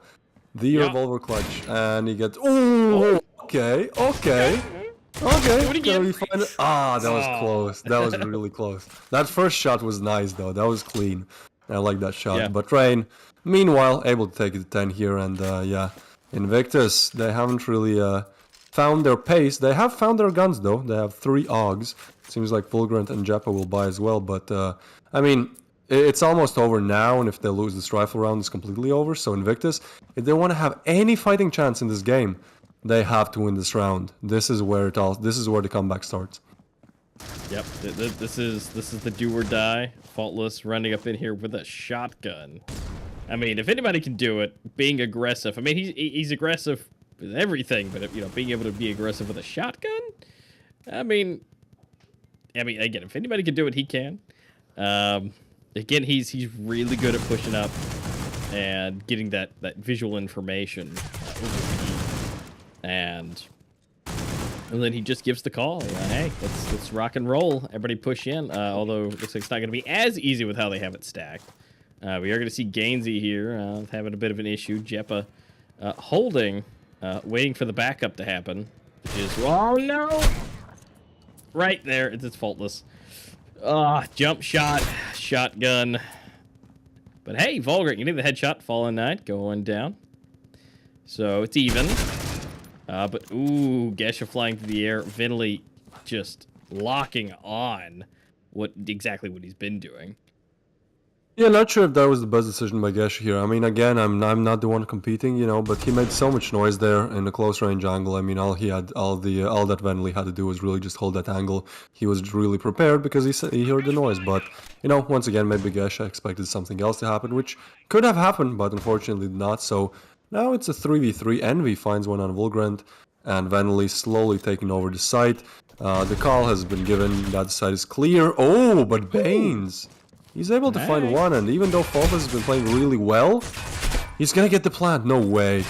He's so... How does he do it? Oh my god. That was way too close there. I have no idea how he actually planted. Thought he was gonna die like any second as soon as he started planting, but you know, that's just one of the perks of being a pro player. When you plant, you don't get killed somehow, I guess. I don't know. Yeah. Yep. I guess he turned his butt the right way, I guess, you know. And I guess he just made sure it was out of fire. Yeah, seems like he did some dedicated bot training the day before, so he knew where to position it, and yeah, that takes Invictus to 5. So, Rain, I mean, again, as I said, this is where the comeback starts, and Invictus did deliver in that round. So, my hopes are getting up for the chance for Invictus to win. Still, you know, I would start believing if they get 4 or 5 more rounds. But yeah, I mean, it's good. They've gotten one. Jeppa holds a nice angle here. Might get pre-fired by Faultless though. Oh, that was a very nice angle. Very nice hold. Clean, crisp kill. Headshot on Faultless. Bomb is spotted as well. Faultless was actually the bomb carrier. That's not something you see a lot, where the bomb carrier actually entry frags, because normally when you lose the bomb, you know, that's really huge information to be given to coalition players so they can start rolling over towards the bomb. So questionable decision by Faultless there, but the bomb gets quickly retrieved, so not too big of an issue. And Jeppa holding this pixel angle almost here. He probably won't be able to get a frag, but he will be able to give information to his team. But that Eurasia player is looking dangerous. Oh, Fallen Knight. He misses. Ooh. That was close. That was close though. Ooh, yeah, I wouldn't want to be holding a pixel angle versus a U ratio, because that's a lot. Those pixels are a lot bigger once you have a scope on it. Good news is there was no casualties from that. Although Fulgurant picking up one, swapping out. Envy picking up him on the wrist on that out. But Jeppa taking it out, and Baines for another one. Okay. Invictus, good job. They're working their way up, 6-10. Yep, they're slowly getting closer, but... Oh, look at this. Rain will most likely go eco or a half by here, so Invictus, a great chance. Once again, this is kind of a make it or break it round, but this time it's really easy for Invictus to win because Rain's on pistols. But if they lose the Seco, I mean, they're not even looking at their economy or the scoreline, their team morale, their team spirit will be broken. So Invictus, quite easy to not mess it up, but if they do, it won't be the best chemistry after that, at least for a few rounds. Vulgrant, yep, he does exactly what he needs to do, get the frag, and almost able to get down too, but because Rain are so good on those refrags, Envy gets one on pre. Yeah, you wanted to say? Is that the AR-15? No, that's the HK. That's the HK with like a special tier 7 skin that looks very, very fancy. It's actually, I saw like there was a 2021 recap and the Critical Ops, like official Critical Ops recap, and they said that is the most used skin. So of all of the skins that there are, people seem to, if they had that skin, they used it the most. I use it as well because it looks really cool. It's like a different gun model for the HK, similar how the GSR also has like a tier 6 gun model. So. And the dog as well. I just saw it for just a second up there on the board. I was like, wait a minute, that's completely different. Wait, was that? Okay, so it actually changes that skin changes the actual viewing icon up there. It's not as much as a skin as like, imagine like a default HK skin, so like no colors or anything, but just a different model. So it looks a bit different, and that's why also, yeah, the icon changes. There's multiple weapons that are like that. There's Deagle that has like a tier 7 one, so it looks like really funky. There's also, I believe, a AUG with the grasshopper, I do believe, like a golden grasshopper. Perhaps you've seen that. Yep, there's also a revolver that is like a pirate's revolver. So, yeah, that's a cool addition. That's something I like about COPS, is that you can have like different gun models. Look at this, Vulgrant! Oh my god, that's disgusting. Really good play by him. Oh no! Seems like the info was just not given over to Faultless. That is a miscommunication, to say at least, and that's gonna be very costly for the side of Rain. This miscommunication loses them another 2 players. So I mean, Invictus, they're starting to do something. All right, I said 9 rounds for me to start believing, and they're not far off from that. Gesha finishes it off with a nice jump shot in the Fallen Knight, and yeah, I mean, getting closer, step by step, inch by inch. Invictus are creeping up. Rain, they are eco once again. I didn't even notice that. So that's going to put Invictus on 9. Oh, well, we know Rain. We know how good they are at comebacks, and they're not even at comeback yet. So I fully believe that even if it's a 10 to 12 scoreline for the side of Invictus, Rain might be able to pull it back. But at the same time, Invictus are looking really, really good and really dominant right now. Great performance. Great to see it from them. Yeah, but as soon as they get those weapons, they've got to be able to keep that down to where they can't pick them up. No, Although no. Vinley's not going to let that change anything. Not the eco. Not the eco, guys. Oh no, Jeppa, that's unlucky. He's gonna get caught off guard, but that's a great quickscope by Jeppa. Gets one on Knight. And both, look at that, both players together share like, I don't know, what is it, like 20 HP? Oh, those nades! Those nades are gonna do some damage. And they don't. And they do not. Alright, well, Caster's Curse. Well, that's how it works out. And Jeppa, he's on the worst possible weapon that you could have for the job. Both players are literally one shot with even a P250, but he has a U ratio, so he still has to hit the shot, even as if the player was 100 HP. Spots one, probably the scope is hurt as well, and just not able to get the quick scope. Gainsy takes down Jeppa, and yeah, that is a tough one to lose against pistols, not even armored pistols. That is a tough one. Venley, kind of on the top of the scoreboard here, but look at the other side though. Invictus, Vulgrant is playing absolutely out of his mind. We've seen some great rounds from him, especially that kind of lurk that granted him a triple, but the rest of Invictus are struggling a little bit here. So if the other players started to, get more kills, Invictus could definitely win, because Vulgrant's he's topping the scoreboards here. He's the top fragger of the server here, so yeah, all that Invictus has to do is really down to individual performance and just getting those frags. Seems like they are going to push the best player so far in this matchup, which is Vulgrant, and he falls back. So Rain, we're going to see how that decision pays out. Yeah, and you notice there that he tried to shoot through the concrete, but going through 2 just did not work.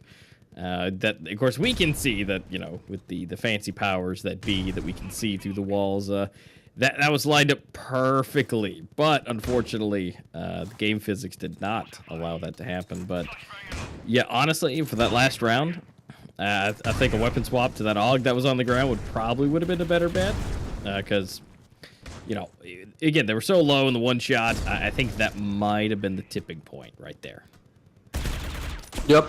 Oh, that opened good refrag from Fallen Knight. This is getting intense once again. What is happening there? Rain somehow able to find these openers, but Vulgrant's a great peek, just not enough. One more bullet, but Baines finishes off what Vulgrant started. Now a 2v2 situation. Envy and Fault is kind of low. The bomb is planted, and actually, I'd say on Plaza, retaking the B side is really, really hard, because you can have players house. That's one of the hardest areas to clear. If you're on the collision side, you have to defuse the bomb. All that the house player has to do is really just wait there and just jiggle peek when you're defusing, and you can't really do much there. So B site really hard to retake. Rain might be looking at a 12th one on the board here. Faultless gets one, spots the other player, but Envy, he's coming in from belong.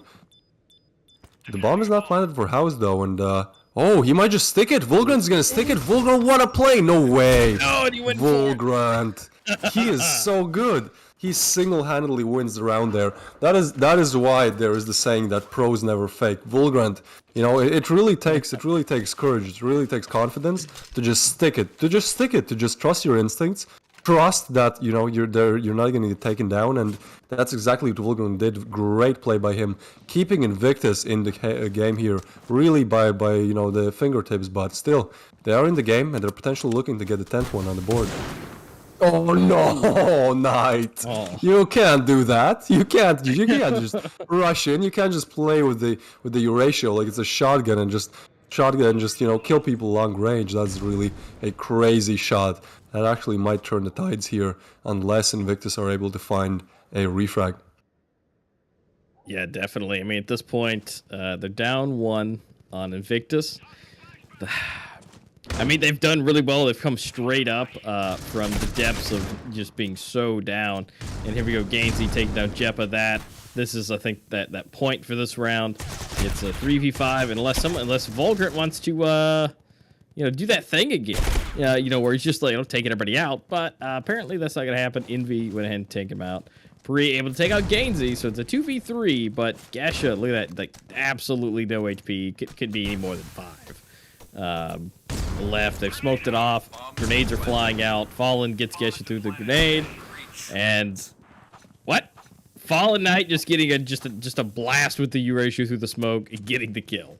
And He's really activating in these last few rounds. Can we take a look at the scoreboard? Because I remember when we looked at it like halftime. Yeah, look at this. He was, I believe, Knight was at like 3 frags, so he was at the bottom of the scoreboard.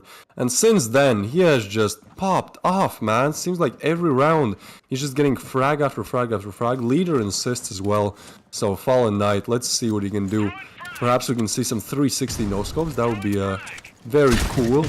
Oh no, Pri takes one.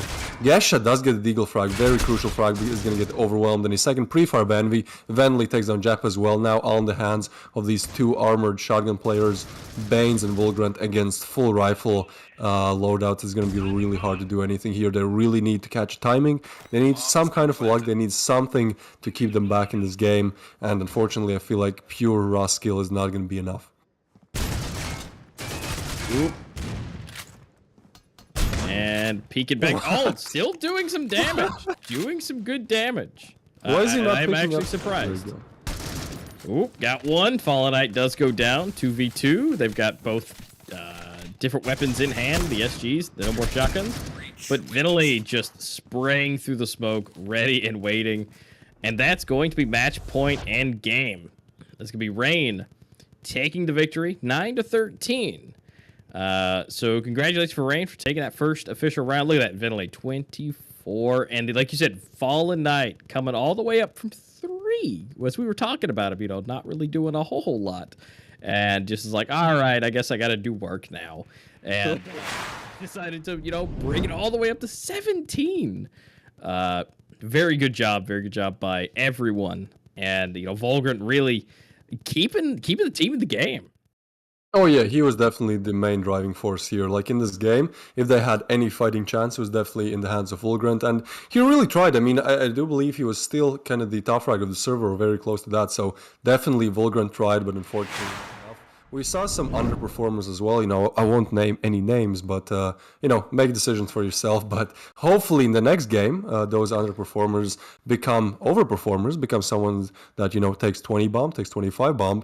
Because I feel like that really was the problem for Invictus in this game. It wasn't really the chemistry. It seemed like their utility usage, everything else was great, but really just individual skill was just not up to par, at least in this match. But it was still close. Still getting 9 rounds is a good achievement, especially against a top team like Rain. Some would say the best team, at least in the previous circuit season. So still very fair play to Invictus. And we have to remember this was Rain's pick, I do believe, right?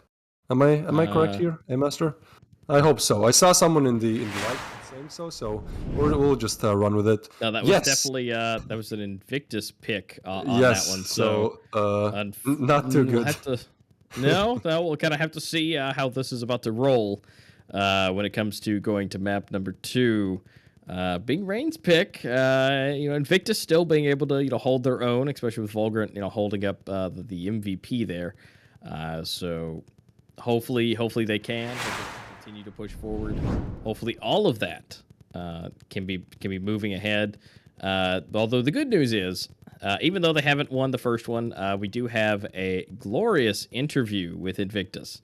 Kryptonite is going to be able to sit down, get a nice interview with them, and kind of give you a little bit more insight on the team's mechanics, workings, and everything more about the team. So hopefully you guys enjoy learning more about the players and their teams and their captains. And we will see you guys back here after a short break for map number 2. Hello, everyone. I am joined with team captain of Invictus, Jimmy. How are you doing today, Jimmy? Yeah, I'm doing good, thanks. How are you? I'm phenomenal right now. I'm excited to get some of these answers to the questions that I know a lot of people at home want to hear, and certainly I want to hear the answers to as well. So first off, who are you, and a little bit about your team. So we're Invictus. We first came into the scene in 2017, and we played a bit back then, and then we went on a very long break. But for this circuit, we decided to rebuild the team, and yeah, we got a new lineup, and we're trying to do as best as we can. Gotcha. So picking up the pieces a little bit and rebuilding and doing the best you can. Awesome. Yeah. Awesome. Good to hear perseverance, because sometimes you get teams that they try once, they crumble, and then that's it. Done. No more trying again. It's nice to hear that you're sticking through it.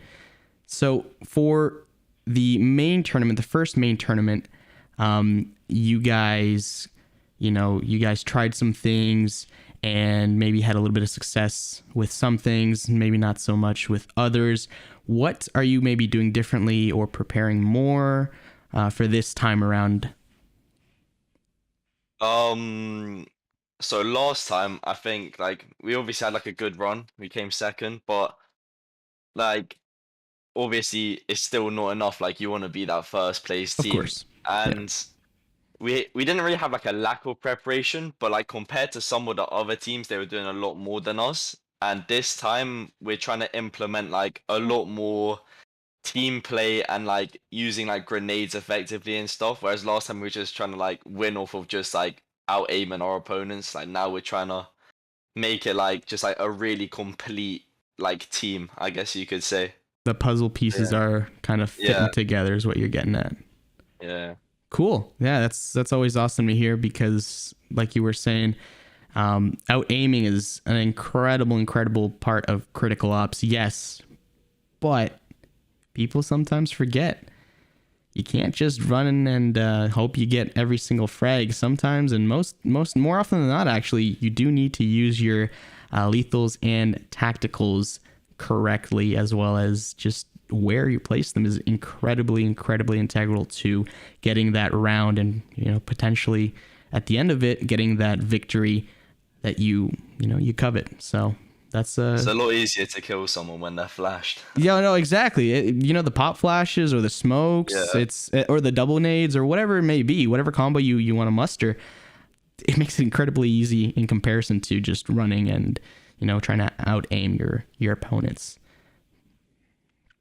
So I know you can't really talk about roster changes too much if they're coming up rather. But in terms of ones that you've already done recently, or anything that you can share in terms of roster changes, how do you think that might help your chances at winning this tournament? Yeah, so for the first main tournament, we were kind of working with a 6-man roster, and you can have 8. So we decided to bring in 2 more players, Yepa and Gesha. We added them to our roster just to try and fill some gaps we might have had in the first tournament. So yeah, we've been practicing a lot, all of us now, and yeah, it seems to be going well. Awesome. Practice, not to beat a dead horse, but practice makes perfect. And like you were saying, it's not for lack of trying or lack of preparing. Last time around, getting second, but this time around, you're trying even harder and bringing some new talent to the team. It may offer different fruit. Time will tell. Exactly. So for the matches against the other team, so your opponents, I know you can't exactly go into specifics, but how do you really plan on beating your opponents, maybe in the broad sense, the general sense? So we recently played against them in the finals of another tournament where we lost to them. I see. But the games were streamed, and what I've done personally as a captain, I've gone through and I've looked at some of the key things the other team were doing to beat us, and I've tried to implement that into our game. So when we're practicing and stuff, I'm trying to use some of their stuff, and hopefully it'll work. I see. So VOD reviews and trying to extrapolate as much as you can from those, and then implementing into your own gameplay. That's okay. So here's my pet peeve. Sometimes I see teams like you were kind of getting a little bit saying that it's just the gun skill, right? Or the gunplay that you can carry yourself off of. Yeah, but it gets to a point where your team found out the hard way where that just isn't enough. And you see the other teams that are just on a different level, even if it's just ever so slightly more, and you can do anything that you can to get that next level, that peg right up there with them. And it seems as if you're doing that with your VOD reviews, bringing some new talent in, and just putting that 110% effort into these matches. Yeah. Awesome. So a couple things about a new map. This map, of course, is Village. It is now in the competitive pool play, map play. How do you think your team would play it if you were to play it? What are your thoughts? Actually, in a previous round against Team Envy, we played Village. It was their pick, and we managed to beat them quite comfortably. Nice. And I think because of that result, like the game today against RGN, their first ban was Village against us. Like it was their map ban. So yeah, I think like compared to a lot of other teams, like our Village is quite strong early on. So you're ready to roll, basically, is what you're saying on Village. Yeah. Awesome. That's good to hear. It's good to hear. I say that because I've had a couple of other interviews where you get a little bit of a mixed reaction. One captain was saying something about it being a little too in its infancy to be introduced into the map selection. That being said, it would be interesting to play on it, but if you're already kind of figuring things out on it and being quite successful, then maybe it's just putting in that time and effort to get that map down. It sounds like it. Yeah. Cool. All right. Awesome. So where can viewers find you as well as your team on social media? So yeah, I think you can find our team on Twitter at Invictus Cops, I think so at least. And then everyone else is pretty much on YouTube is their IGN. So like if you see like any player on our roster and you search them, just like search their IGN and then Critical Ops at the end, and yeah, you should be able to find them. Cool. All right. Awesome. We'll pop that up on screen just to make sure everyone knows where. SG para todo lado, apenas o Pedrão de AK-47. Nossa, a bangzinha foi perfeitinha, hein? Oh my god, double kill pra ele! Strix levando o kill e Pedrão. Não foi tão perfeito assim a bang, porque no wallbang, num varado, triple kill pra ele, levando também o Master Slowly e a Lance. E vai ter confronto aqui com o Massa, hein? Tô correndo a bang, HE pra todo lado, segurou o spray Máfia, levando a primeira. Kino foi a vítima da vez, ele vai abrir, triple kill pra ele, Máfia levando, posicionando da melhor maneira para tentar surpreender. Já tem no CT, hein? E o Rose sabe, acertou bala no Cole ali, mas não foi suficiente. De AK ele leva com HS. Rafa no aéreo consegue levar, linda play de Rafa no spray transfer de SA, ele leva Zachary Crustzinho, agora pelo Tofu, ele leva mais um, Crust foi finalizado pelo Taven, Henrique cobra o Rose, Zachary double, Henrique double também na 3, aqui tinha levado o seu antes, Henrique 3K pra ele, garantindo o pisto. Ainda não! Ainda não! Calma! Calma que ele ainda não garantiu o pisto. Não deu tempo, tá vendo?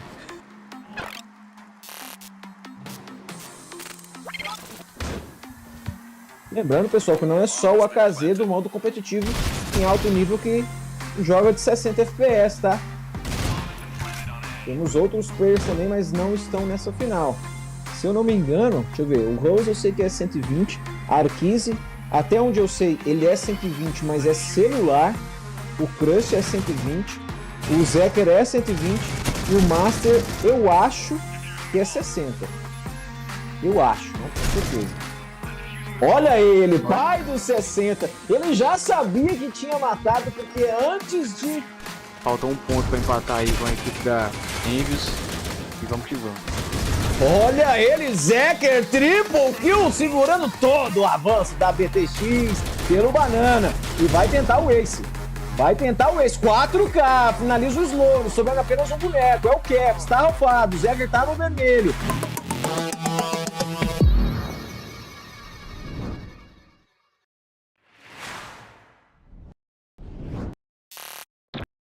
Vels not holding on the angle direction. Oh, now he is. Now he's slowly moving towards a short with the sniper. Has it scoped onto Baron. Baron gets taken down. Two players are still moving on Tokyo and Yufia. Doesn't see them? Oh, he actually sees one of them. Oh Yufia gets taken out. Vels, what is going on? Ori takes him in. Well, there he goes for the 3K. Not down Vels, because that's a big problem right now. Zion is unable to respond to him. And impressive again. Yufia, they're just pushing really hard, but there's no utility usage. There's no, like, nobody expect like a little pop flash or something like that. Because honestly, like, look at this. They're just walking into impressive like it's nothing. And he's still only gonna say, there he goes, another 3K, like just like that. It's had a nice little momentum lead there, and it just got deleted because of some crappy internet. Oh my god. Quante. No one's checking lower catwalk just like that. He moved fast, though.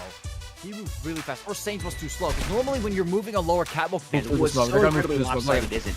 Look at the confidence. Look at the confidence. Look at the confidence. What democracy? Democracy. The 3K. The 3K on that. The confidence, but it's popping off here on the third round. They are still in the game. They still have their presence here on port on that breach side. So yeah, I'm definitely curious to see how many rounds they will get for the breach side. You know, they really need this for that decider.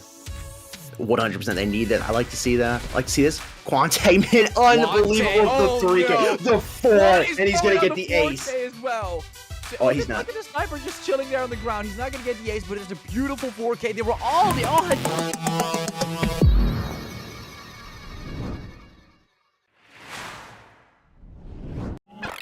One, MGS is low. Hoodie, for some reason, just running out, trying to see if he can get a kill, I believe. And MGS would have a tough one here. It's a 1 versus 2, 100 HP on both of them, but he does take down Lucky. Will he get shot out here? He knows that one player's over towards Wagon. That's Bali. He has to just wait for this tap. MGS, though, the more time goes down, luckier he is, and now he finds himself in a winnable situation. MGS puts Rain on match point. It's the 1 versus 2 clutch that enables them, and Rain now Delightful and to Agonize, so he's alerting his teammates of that. You can see their Hayek is going to rotate out quickly, but he's not going to get a chance to do anything. Wise finds 1, 2, and 3 kills, lines them up, knocks them down, and now it's down to Coldie. Can he do anything? Yes, he can. He can trade him out. Agonize now with Coldie. They're going to have to take on this A bomb site. They will get that plant down, Coldie, but he's very low on HP. Just 3 left to his name, and now no teammate either. 3 HP versus 200. This is looking unlikely for Seminole. Saints 2 Angels could get way back into this one, but Coldie's playing a interesting spot. They're going to have to rush him, but as long as they pre-fire, he should get it. Oh, he could line them up! He could line them up! Oh my god, Coldie! Gonna try and come in now. Delightful finds 1. And they didn't see anyone over there, so he could stop the plant. He does stop the bomb plant. He gets another one. Isaac, the dagger in the back right now. This is a huge upset if they win this round out, and they will. Isaac with the 3K comes in perfectly timed. But playing so cautiously, he wasn't able to confirm the movement outside that coalition hallway. There's Ness with 1, 2. Picking up that SA-50. I might have kept that shotgun there. Looks like his teammates should be able to come behind and put down Clone. It's a noise and actually get the backstab there on Ness. Same thing over and over and over again. But Seminole had it happen to the 1 round. They're like, yeah, we're not doing that again. Oh, you almost had a clap, man. Oh, Ness! Ness! Unbelievable. Oh, he gets this. Oh my god! And teammate Vape is moving. He's gonna pop around the corner. Isaac's flash gets up with the put. Oh, There is Vape. Delightful. Deciding to hang back and not push around that corner. Past glass safely. You might as well do a hard scoped. Oh, Hoodie! This time the FP6 finds a kill. 2 of them! Through smoke! 3! Does he get 4? Oh! Hoodie with the FP6. That's just not fair.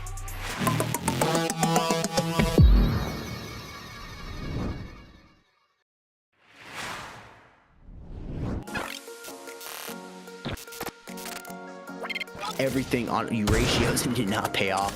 Now Follow is cleaning up with his U ratios, fighting two. Unbelievable quick scope though. Rooms just getting obliterated. His walls coming up. Follows with a third, trying to go for the fourth. Impact is able to get a kill with his position. Great. Look at this, man. He's gonna 14 rounds left to work with his HK. Easy, and this guy's got low HP. Boom. In white with the 3K. On his way with that U ratio, and if you get in his crosshairs, it's kind of thing that happens. But also, just like that, Fane's coming in with a triple, taking out Solana. Young Rev as well. Those top two heavy hitters, and Shot just get completely destroyed by that Eagle there. Very nice headshot. And that equalizes the playing field, but Rice, very smart backstab here. Gets 1, 2, and 3. Rice. What a clip there. Just completely turning the tides here. Getting Invictus up to 8, so now an equal scoreboard. And if anything, I'd say Aura is definitely not in the lead here. Definitely not in the lead. I mean, even though the scoreboard is equal, Invictus, they've gotten all of the Coalition side rounds so far. And also, Coalition side is a bit easier. Your lineup there. oh man, Yeah, that's the Young final Rev's nail in the low. coffin. yeah, Young Rev. If he could do some great things, but here it is. Yeah, that's Rice gets Solana, heavy hitter, and now it's all up to Young. Those wall bangs come super close. He can smell those tracers. Oh god, Rice is not. Oh, the wait. Oh, he waited. Oh, the double from Rice Safari.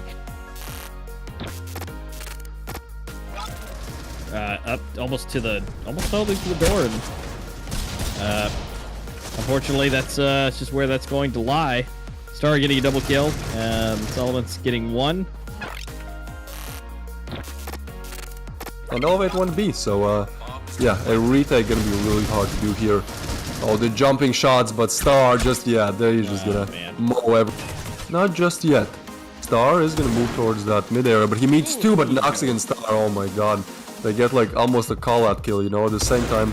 2 kills moving in, and Star finds another nasty headshot on Baines.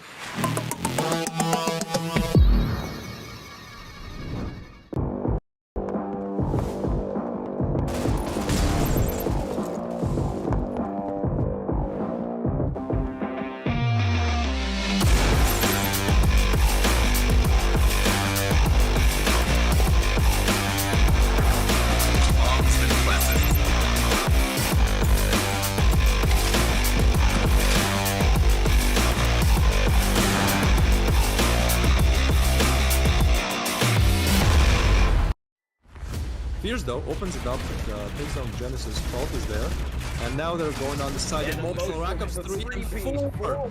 Archer though, so a 2 versus 2. Dave pulls out his weapon at the last moment and flicks around. Spot one on his hit with Humber's teammate Trap. Cross to come in for the double kill and potentially the triple. Yes, he triples up. So Euphoria. Ooh, an Ecstasy with a triple there. What a play. Can he get the ace? Ecstasy, what an ace.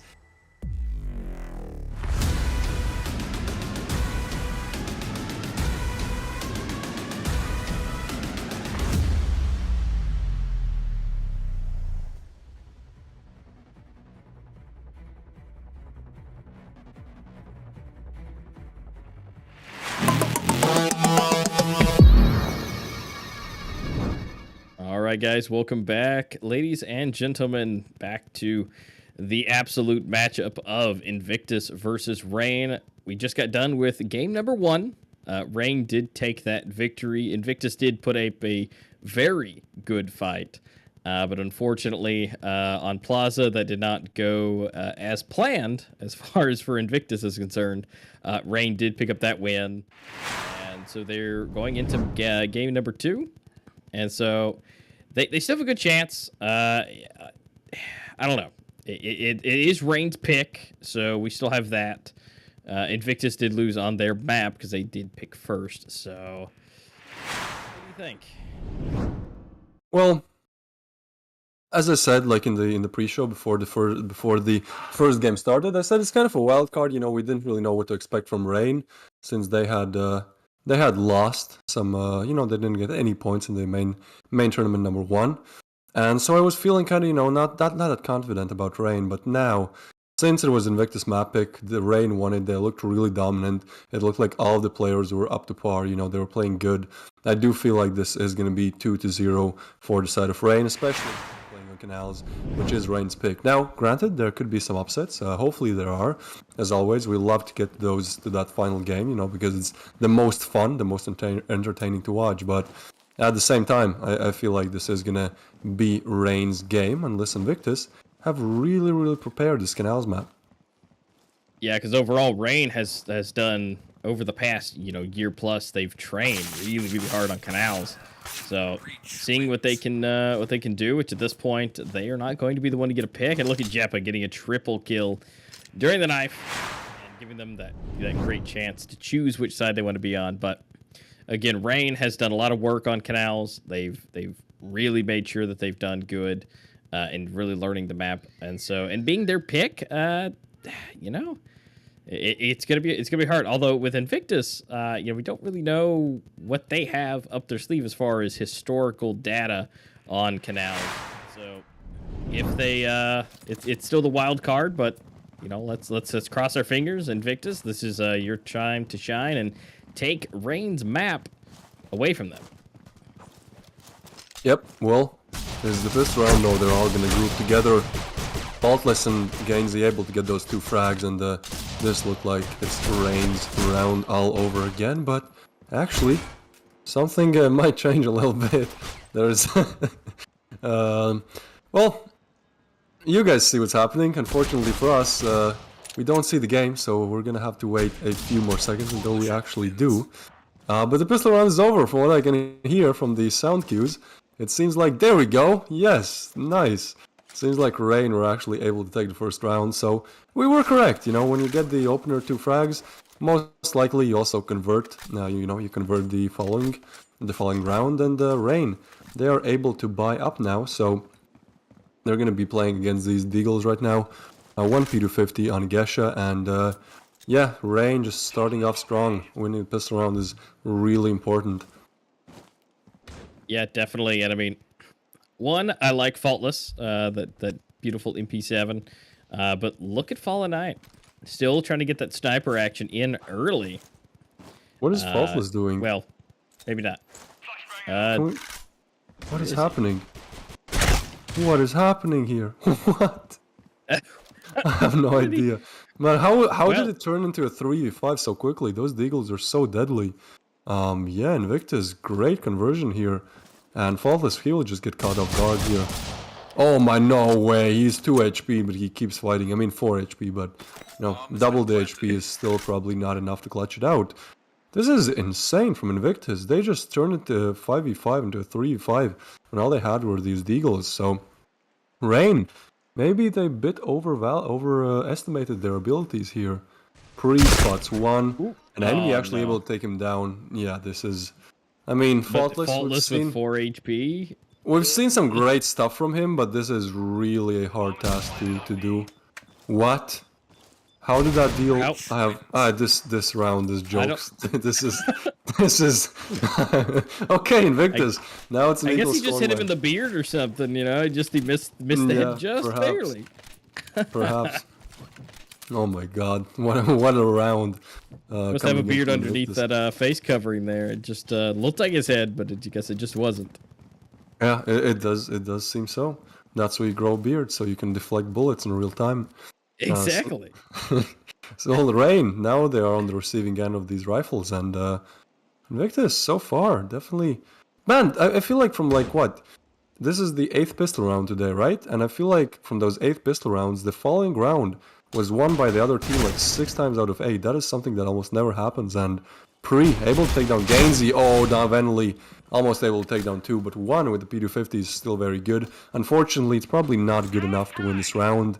Jeppa is going to be moving in towards that B side. Bomb is going to get planted any second now, and Rain will have to retake with those measly Deagles in their hands, so that's going to be pretty hard. Meanwhile, takes down Faultless as well. So a 2v4 situation. I mean, Envy, the only one left alive, and Baines. That's not going to remain that way for long, because Baines just takes him down. And, yep, that is going to be the second one on the board for Invictus. And I'd say, like, Canals is really an interesting map. It can be really coalition-sided if you don't have good breach side strategies. If you do have good breach side strategies, you can really pull like 5, 6, 7, even 8 rounds on the breach side. So it really does depend on Invictus' strategies. And so far, their strats have been looking good. I mean, on Plaza, they lost not because of lack of strats, but because of, you know, just individual performance issues. But now, seems like they have at least partially fixed that, at least for these few rounds here. Bane, what was that? Bane's getting taken down, but meanwhile takes down Gainsey before he dies, and the bomb is dropped towards T-Bridge, so some collision players perhaps could spot it and just play off the bomb, but yeah, so far Rain haven't really found their openings yet. They're on Deagles once again. Yeah, and I mean, don't be wrong. With them being on Deagles, that does not mean that. See, exactly, that they can't do it. Although surprising, the Vinley is sticking to the Deagle, not actually wanting to, you know, push up and try to get that to get the weapon. But pushing in, maybe. Jeez, look at Envy just getting a double. Wait, okay, Gesha coming through doing the same thing. Oh, wait, picked up the U ratio. Very it. But look, see, look there again. Vitaly just, you know, it's just pistol round, but I don't even need that any rifle. I'm just gonna keep my Deagle. Don't worry about it.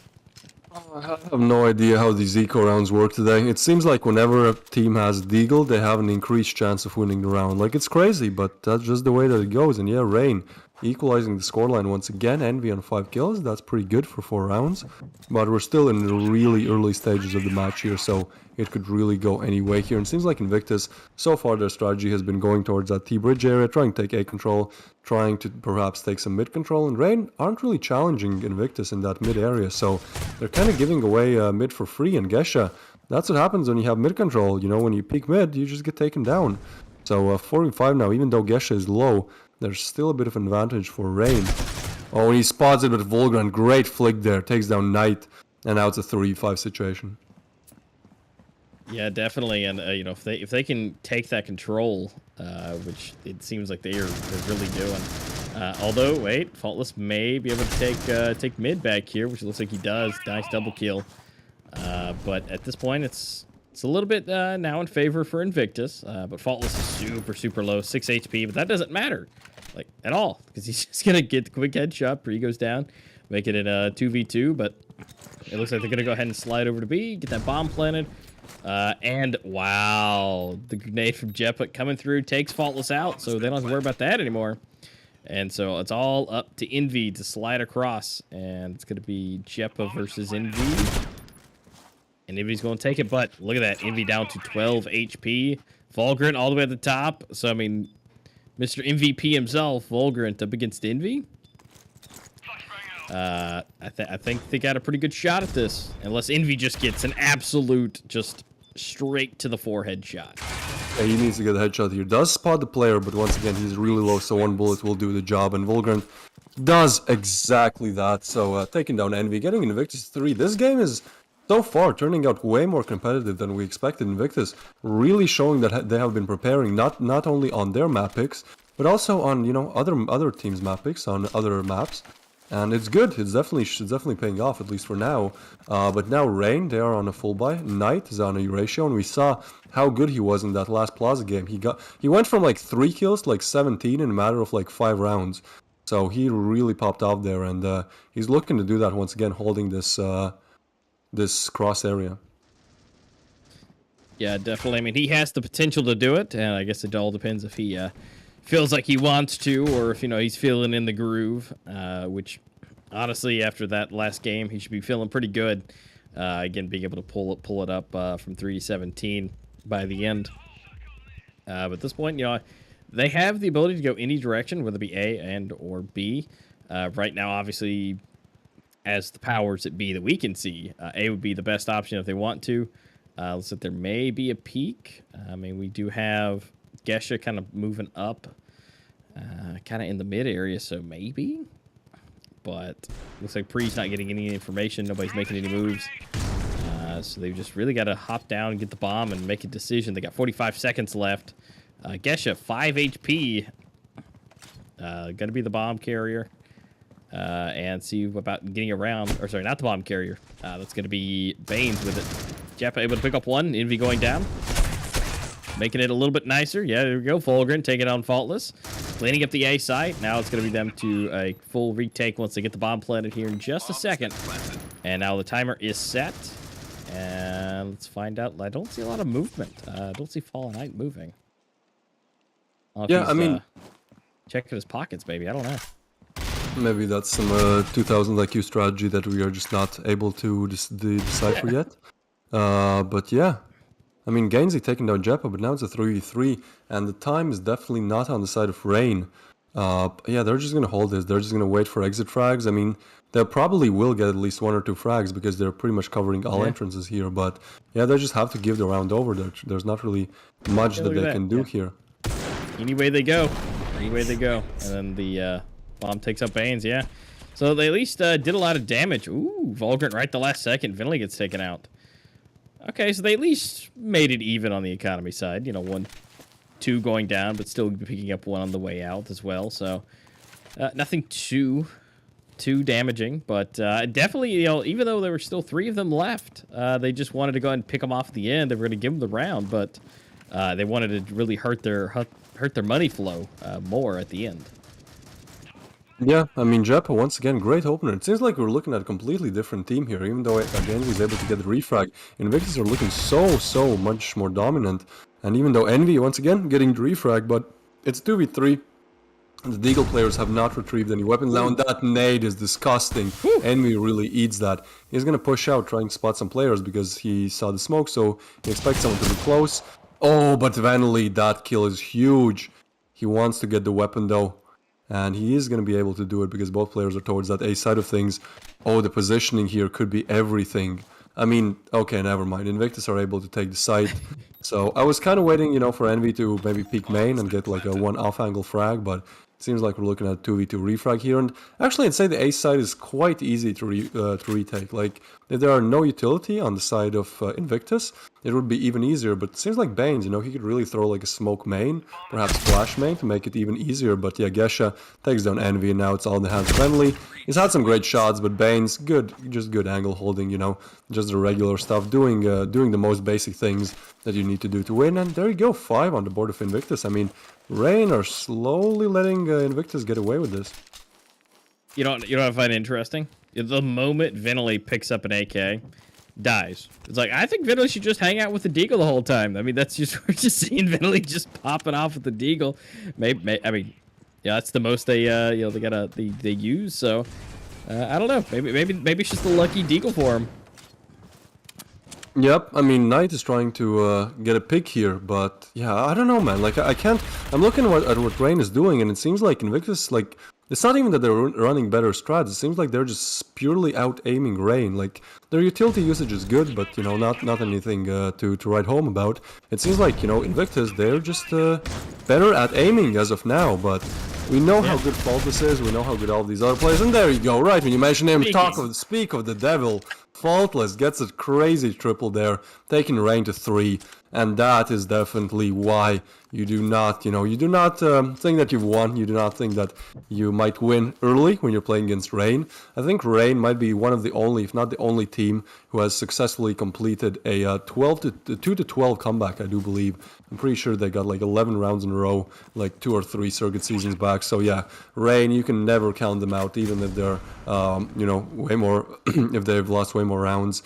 And Pre here, trying to get a frag, but Gains is just going to be aggressive and take down Pre, and suddenly it's looking so much better for Rain. They're looking dominant. I mean, Invictus, they are kind of an eco round here. Gesha with the hero AK, trying to find the frag, but does not. And, oh, Faultless, he does so much damage, but not able to take anyone down. But yeah, that mid area, especially with P250s, you're just going to get overrun and overwhelmed. That's exactly what happens. Baines puts in a nice attempt there, but definitely not enough. And Rain up to 4, turning this game around 1 round by a time.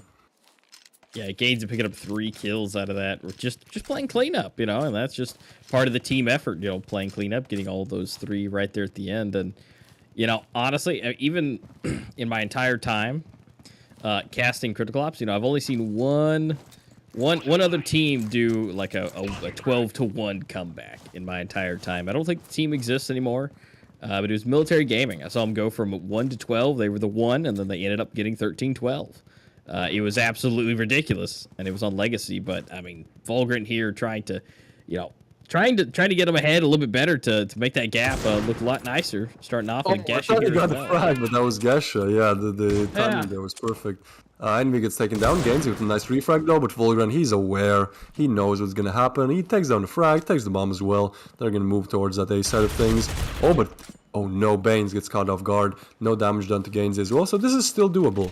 I mean, the SG is retrieved and picked up, so a 2v3 retake situation now.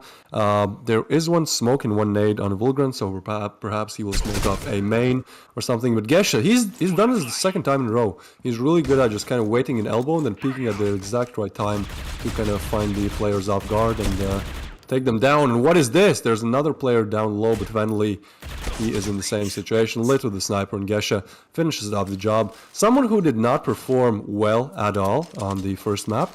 Gesha, I feel like he's gotten twice the amount. He got 6 frags in the whole map, in the whole last map, and now, in this game, in 10 rounds, he's gotten 8. So it's really good to see that, you know, Gesha is waking up, getting those frags, and it definitely shows. I mean, as we talked about before, the reason why Invictus lost the first map was just due to just, you know, poor individual performance. And now that these players have waken up, you know, they have better aim, they're out-aiming Rain. Seems like the scales might be tipping towards their end. Yeah, because, I mean, last round it was just Vulgrant doing, you know, a lot of the heavy lifting, and being 9-13, I mean, if they could have 2 players doing that, I think they probably could have won. And so if they can have Vulgrant and Gesha turn it up this time, I think that they have a very good chance at at least getting the victory. Might be, you know, somewhat close, but, you know, Gaines, he's got something else to say about that. Taking out Baines and getting that second headshot on Vulgrant. But wait, here from the side, is he able to make it? No, but Vinley right behind to clean that up. Jeppa getting taken out, so we may be seeing a 6-6 here in just a second. Yeah, this is getting very close, and that's actually good because, I mean, who doesn't like to see, you know, entertaining games that are close? I mean, if you're really a huge fan of, let's say, Rain, you probably want to see them overrun Invictus, but other than that, if you're just a casual Critical Ops competitive enjoyer, you probably want to see a best of 3, you know, making the whole way, going the long route and getting to that third map, and just a close game overall. So far, some good games. Envy, he gets a double with Baines, finally able to refrag. And yeah, eventually she's going to put him down to Baines as well. Gets a double, is aware about the third player, but not able to take him down. And Knight comes in the ratio there. That is going to be, exactly as you said, Master, 6-6. And we're moving into the side switch. I don't understand how they do this. I don't understand a Rain, you know, it's like, you know, the fight back, forth. And then it's like, oh, it's the final round. Let's just wipe it real quick. And then they just do that. I don't understand how they do it. Or they could just wipe out a team. Just, all right, let's just switch it and get it over with. Yep, I mean, that's why Rain is at the, you know, that's why they won 2 circuits. Or how many? 2 or 3 in a row? How many have they won? I'm pretty sure it's 3. Yeah, same. So, you know, that's kind of what you expect from a top tier, you know, from a tier 1, real tier 1 team, you know, just being able to perform under any circumstances. And Jeppa actually able to open up on Gainsey. And yeah, I mean, Rain have taken the side, but they've also lost a player, and Faultless is low, so this retake is going to be a bit of a work for the side of Rain. It's good that they planted, so they definitely got some more money to work with in the next round, but definitely would be great if they got this one, at least for them. And Envy and Vanley, great positioning there. Yeah, Rain is so good at refragging, like they're so good at playing together, and when one player goes down, immediately getting the refrag. And that's what wins them the round, at least this one. Especially on the Coalition side as well. Like, we could really see in situations where one player was not able to get the frag, immediately the second one repeaked from like a different angle or something, the info was given and the refrag was there. So Rain, they're really, I'd say, one of the best, if not the best team when it comes to refragging. They're like really good at working together as a team. Because sometimes people forget that this is like a team game, you know, and they get really good individually, but then when it comes to actually performing in a team setting, you know, just everything that could go wrong goes wrong. So Rain, even though they have some great individual performers, they also have really good chemistry. But Invictus, they're putting a good fight in. I mean, they didn't win the pistol, but we've seen like 6 out of these 8 pistol rounds go for the side that did not win the pistol round. But Seems like this time it's not going to be the case. Jeppa gets taken down as well as Pre. Now 3-4 situation. Yeah, Envy gets another one. Look at that. It's that crosshairs back and forth. As you mentioned, as soon as one down, they turn around. And that was my point of the first match. You know, they're looking at different angles, but just enough they could take a step to the right, and all of a sudden now they're looking back at the other angle that the other teammate was to just finish it off. Their placement is, you know, as much as it should be, where they sit on the map is all intentional based on viewing capabilities and their team play against with each other. So it is all intentional. If they're sitting in a spot, it's because they can see something, or they can turn and see one of the other players or something. There's no random spots. Yeah, I mean, once again, that's why they are the top one team, considered by many to be the best team in Critical Ops, at least for a long while they were. Let's see how the Circuit Season 4 turns out at the end of it all. Because Rain, like, even if they get 10 points, I believe they might be struggling to get in that top 4. So they really, like, Rain have to win everything in this main tournament number 2. We have to remind everyone that in main tournament number 1, Rain got 0 points. So in order to get in that final tournament, they have to really get as many points, get even 10 points, win those finals, and they're looking to do that. But Vanley, meanwhile, has a crazy shot on Pre. Pre was able to take down one, but Baines quick on the trigger there, quick on the refrag. Vanley's been doing so good this round, gets a double. Gesha is probably gonna be no, he's not gonna be heard. I looked at the wrong player there. Envy able to take down Vulgrant, and now the only one left alive is Gesha. He's definitely been playing way better than our first map, but 1v2 now, Vanley being low and Envy being low as well. Gesha having more HP than both of these players combined could be a bit of help for him, but at the same time, just doesn't check the angle. Vanley, I believe he got a triple or even a 4-piece this round. So once again, just shows how good Rain is at kind of having one individual player just pop off each round. That happened on Plaza as well. Like, Rain, mostly they didn't get like team aces where each player gets one frag, or each player gets like almost one frag and then one gets two. It seemed like every single round one of these players just got like triple or a 4-piece. And if we look at the scoreboard, I mean, Vanley is at the top of the scoreboard, and that's exactly why. Fallen Knight, again, he's at the bottom, but we saw how insane he was last game. So getting like 12 kills in 5 rounds, that is absolutely insane. Gainsey taking down Pre. Oh, Vulgrant and Jepper though, able to punch back with those Deagle is not an easy task to do. And now a 3v3 situation, so even though the round is still slightly tilted towards the side of Rain, Invictus definitely putting a good fight in. Yeah, they definitely are. They're not gonna let them take it, that easily. Now, if they can rotate to get some of those weapons, on the other hand, that would be great for them to be able to push up just a little bit. But fortunately, Envy's gonna be there. Jeppa's gonna be taken out, leaving it up to Baines and Vulgrant. They are completely spread across the map from each other. Although getting some shots at the distance, but we know how Vinley likes to do. He's gonna take him out. And it's going to be a headshot most of the time. And so, oh no, Vulgrant just barely missed it. I don't know if Envy was able to see him or not. I believe that Envy heard him, so yep, that just puts the final one in the dome there. Gets a headshot, taking Rain to 10 rounds here. First to double digits, and 3 more separating them from doing the best that they can to get as many points as they can to play in the finals next week, and hopefully will win them to actually get in that final tournament. And seems like Invictus, they will be. Let's see. Yeah, the Eurasia player normally goes mid just to have maximum map control. The longer range the angle is to hold, the better it is to hold with the Eurasia. And Canal is really a map where that mid area is so long range. All in action here. Vulgrant almost gets doubled, faultless. Very good refrag. And Gesha comes in with a help, and finally Invictus turning it around, looking way more promising now. They should definitely get this round and perhaps another one if they are, good enough, they're lucky enough, if all the cards are in the right place for them. They played their cards correctly, and Cubby area is flashed off, but so is Envy. A bit of a, just not the best flash. That happens, that happens to the best of us. Baines takes down Envy, and the only one left alive. Fallen Knight with that Eurasia might be able to take one, but no, Pre does not give him any chance, any room to work with. Takes down Fallen Knight, and Invictus is 7, so looking a bit better. Is this their, this is their first Coalition side round, right? I believe I think so, it was yeah. 6.5. Yeah, so Invictus getting Yep. the first one. And you know what they say, like the first one, the first kill, the first round is always the hardest to get. So hopefully we're looking at a Invictus comeback here to take the third map. Yeah, that's the hope. To where they've broken it, they've broken the seal, so now they can get through. I mean, Rain's not in any hurting position, though we do see 2 deagles, but in most cases that'd be terrible.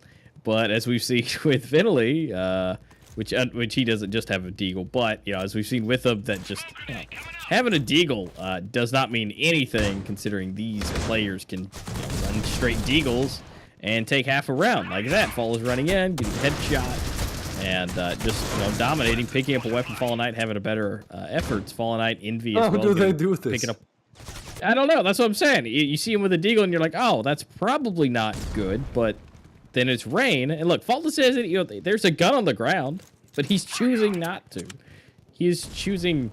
Okay, there he goes. Now he made a better decision. Well, I don't know if it's a better decision, because again, they can just do whatever they want. Yeah, sometimes you're just feeling with the deagle. I mean, I thought I finally had like one up on Rain. I thought finally I noticed a mistake that Rain made, because normally it's really hard to do. Because Envy actually had enough money to drop a weapon to one of the Deagle players, Fallen Knight or Faultless respectively. And I was like, yes, I found the one thing that Rain has made a mistake at. And then I just, come in the side, clear it out, make a 5v5 into a 5v0, and you're like, oh, well, yeah, right. I forgot that they're just better. I forgot that they can just do this. Yeah, and the fact that Faultless, the one with the pistol, does the opening, gets the first kill, and then gives Fallen Knight the weapon, doesn't even take it. Oh, but wait a minute. This Pre is a good, and Banes yeah. picking up one each. Envy doing it as well. But Pre for another one. That's 3. And we're just leaving it down to Envy to do all the work. And it looks like that's not going to happen. Banes taking him out. So, rocking and rolling. They just need to do that. What, 5 more times? Yep, that's all that it takes, easy. Just, okay, guys, just repeat just what we just did, but 5 more times and easy, we won. That's really all it takes. There you go. We could make our own professional team. It's really that simple. It's really that simple. Just do that. Yeah, just repeat, guys. Just repeat. Nah, but it's way harder than that. Great for Invictus for getting that round. It seems like they're kind of catching a train that's kind of moving at a pace slightly faster than they are. I mean, they need to get these rounds. They need to get this round and then another one. And then if Rain gets one, that's still doable. But yeah, they definitely need to get at least the next 2 consecutive rounds to have a fighting chance, I'd say. And it's gonna be harder to do when. Oh, never mind. It's going to be pretty easy to do because Invictus, they've spotted a discrepancy in Rain's attacks that mostly they go A. And that's why they stack there. And yeah, Banes and Pre, they're just going to push it out. Take down the Deagle player. But Van Lee Knight, how? They just refrag. They just pull it out. I have no idea. I have no idea how they do this. The site is open. Even though they had 4 players, Invictus had 4 players stacked towards that A side of things. Oh my goodness. Rain. Yeah, they just do it. Oh, there's no way. What? There is he wallbanged 2 of them. I'm pretty because look, the smoke is there, and both of them were hiding behind the green box. So Fallen Knight literally wallbanged 2 of them. Vulgrant trying to put in some final effort, but oh my God, Fallen Knight, he got 2 wallbangs through a green box. Man, I'm speechless. Rain taking it to 12. I mean, don't get me wrong, like all props to Invictus, they are really fighting. They got 9 rounds on Plaza. They are almost at the same score, almost at 9 rounds on Canals as well, which is actually Rain's map pick. But like Rain, what can you do? Like what can you do when one player can just take down 2 players through a wallbang, some crazy, like you don't even know how. It's like, well, did that happen? And Knight once again opens it up on Jeff. This might be all over now. Vanley and Knight have really been the 2 driving forces for Rain's victory in the last few rounds. Bane's actually able to get a double, but yeah, this is just all over. Knight, he got a 3-piece, and Knight is so good. It seems like it takes a while for him to like activate, but once he does, he's just somehow able to get these multi-piece rounds, these 3, 4, 5 pieces almost an ace. And it's like, well, what can you do against that? And so that is going to be, even though on the screen it might look like it's 1 for Rain, it's 2. So Rain has 1. There you go. Ooh, we have it updated. Rain, take it. Same as the first best of 3. We don't go to the 3rd map on either of these semi-final matchups today. Hopefully we do see it, next time. But next time is finals, so yeah, hopefully the finals are best of 3. And huge props to Rain for winning it out in this in the semifinals of main tournament number 2. Also, huge props to Invictus. They definitely tried. Like, even getting 5 rounds against Rain is not an easy feat to do, and at times it looked like Invictus might even win. Unfortunately, not enough to take it over the finish line. No, definitely not. But again, they did an amazing amount of work. They did find flaws, they did find holes in Rain's defenses, which, might we add, is not an easy thing to do. In which case, again, congratulations for that. If you guys can take that, learn from that, and exploit some more, you're not, as far as the Swiss bracket goes, they may not be out just yet, but if, maybe moving forward, maybe we'll see a rematch again. But overall,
Number 1, there's a giveaway, so please type hashtag circuit and your player ID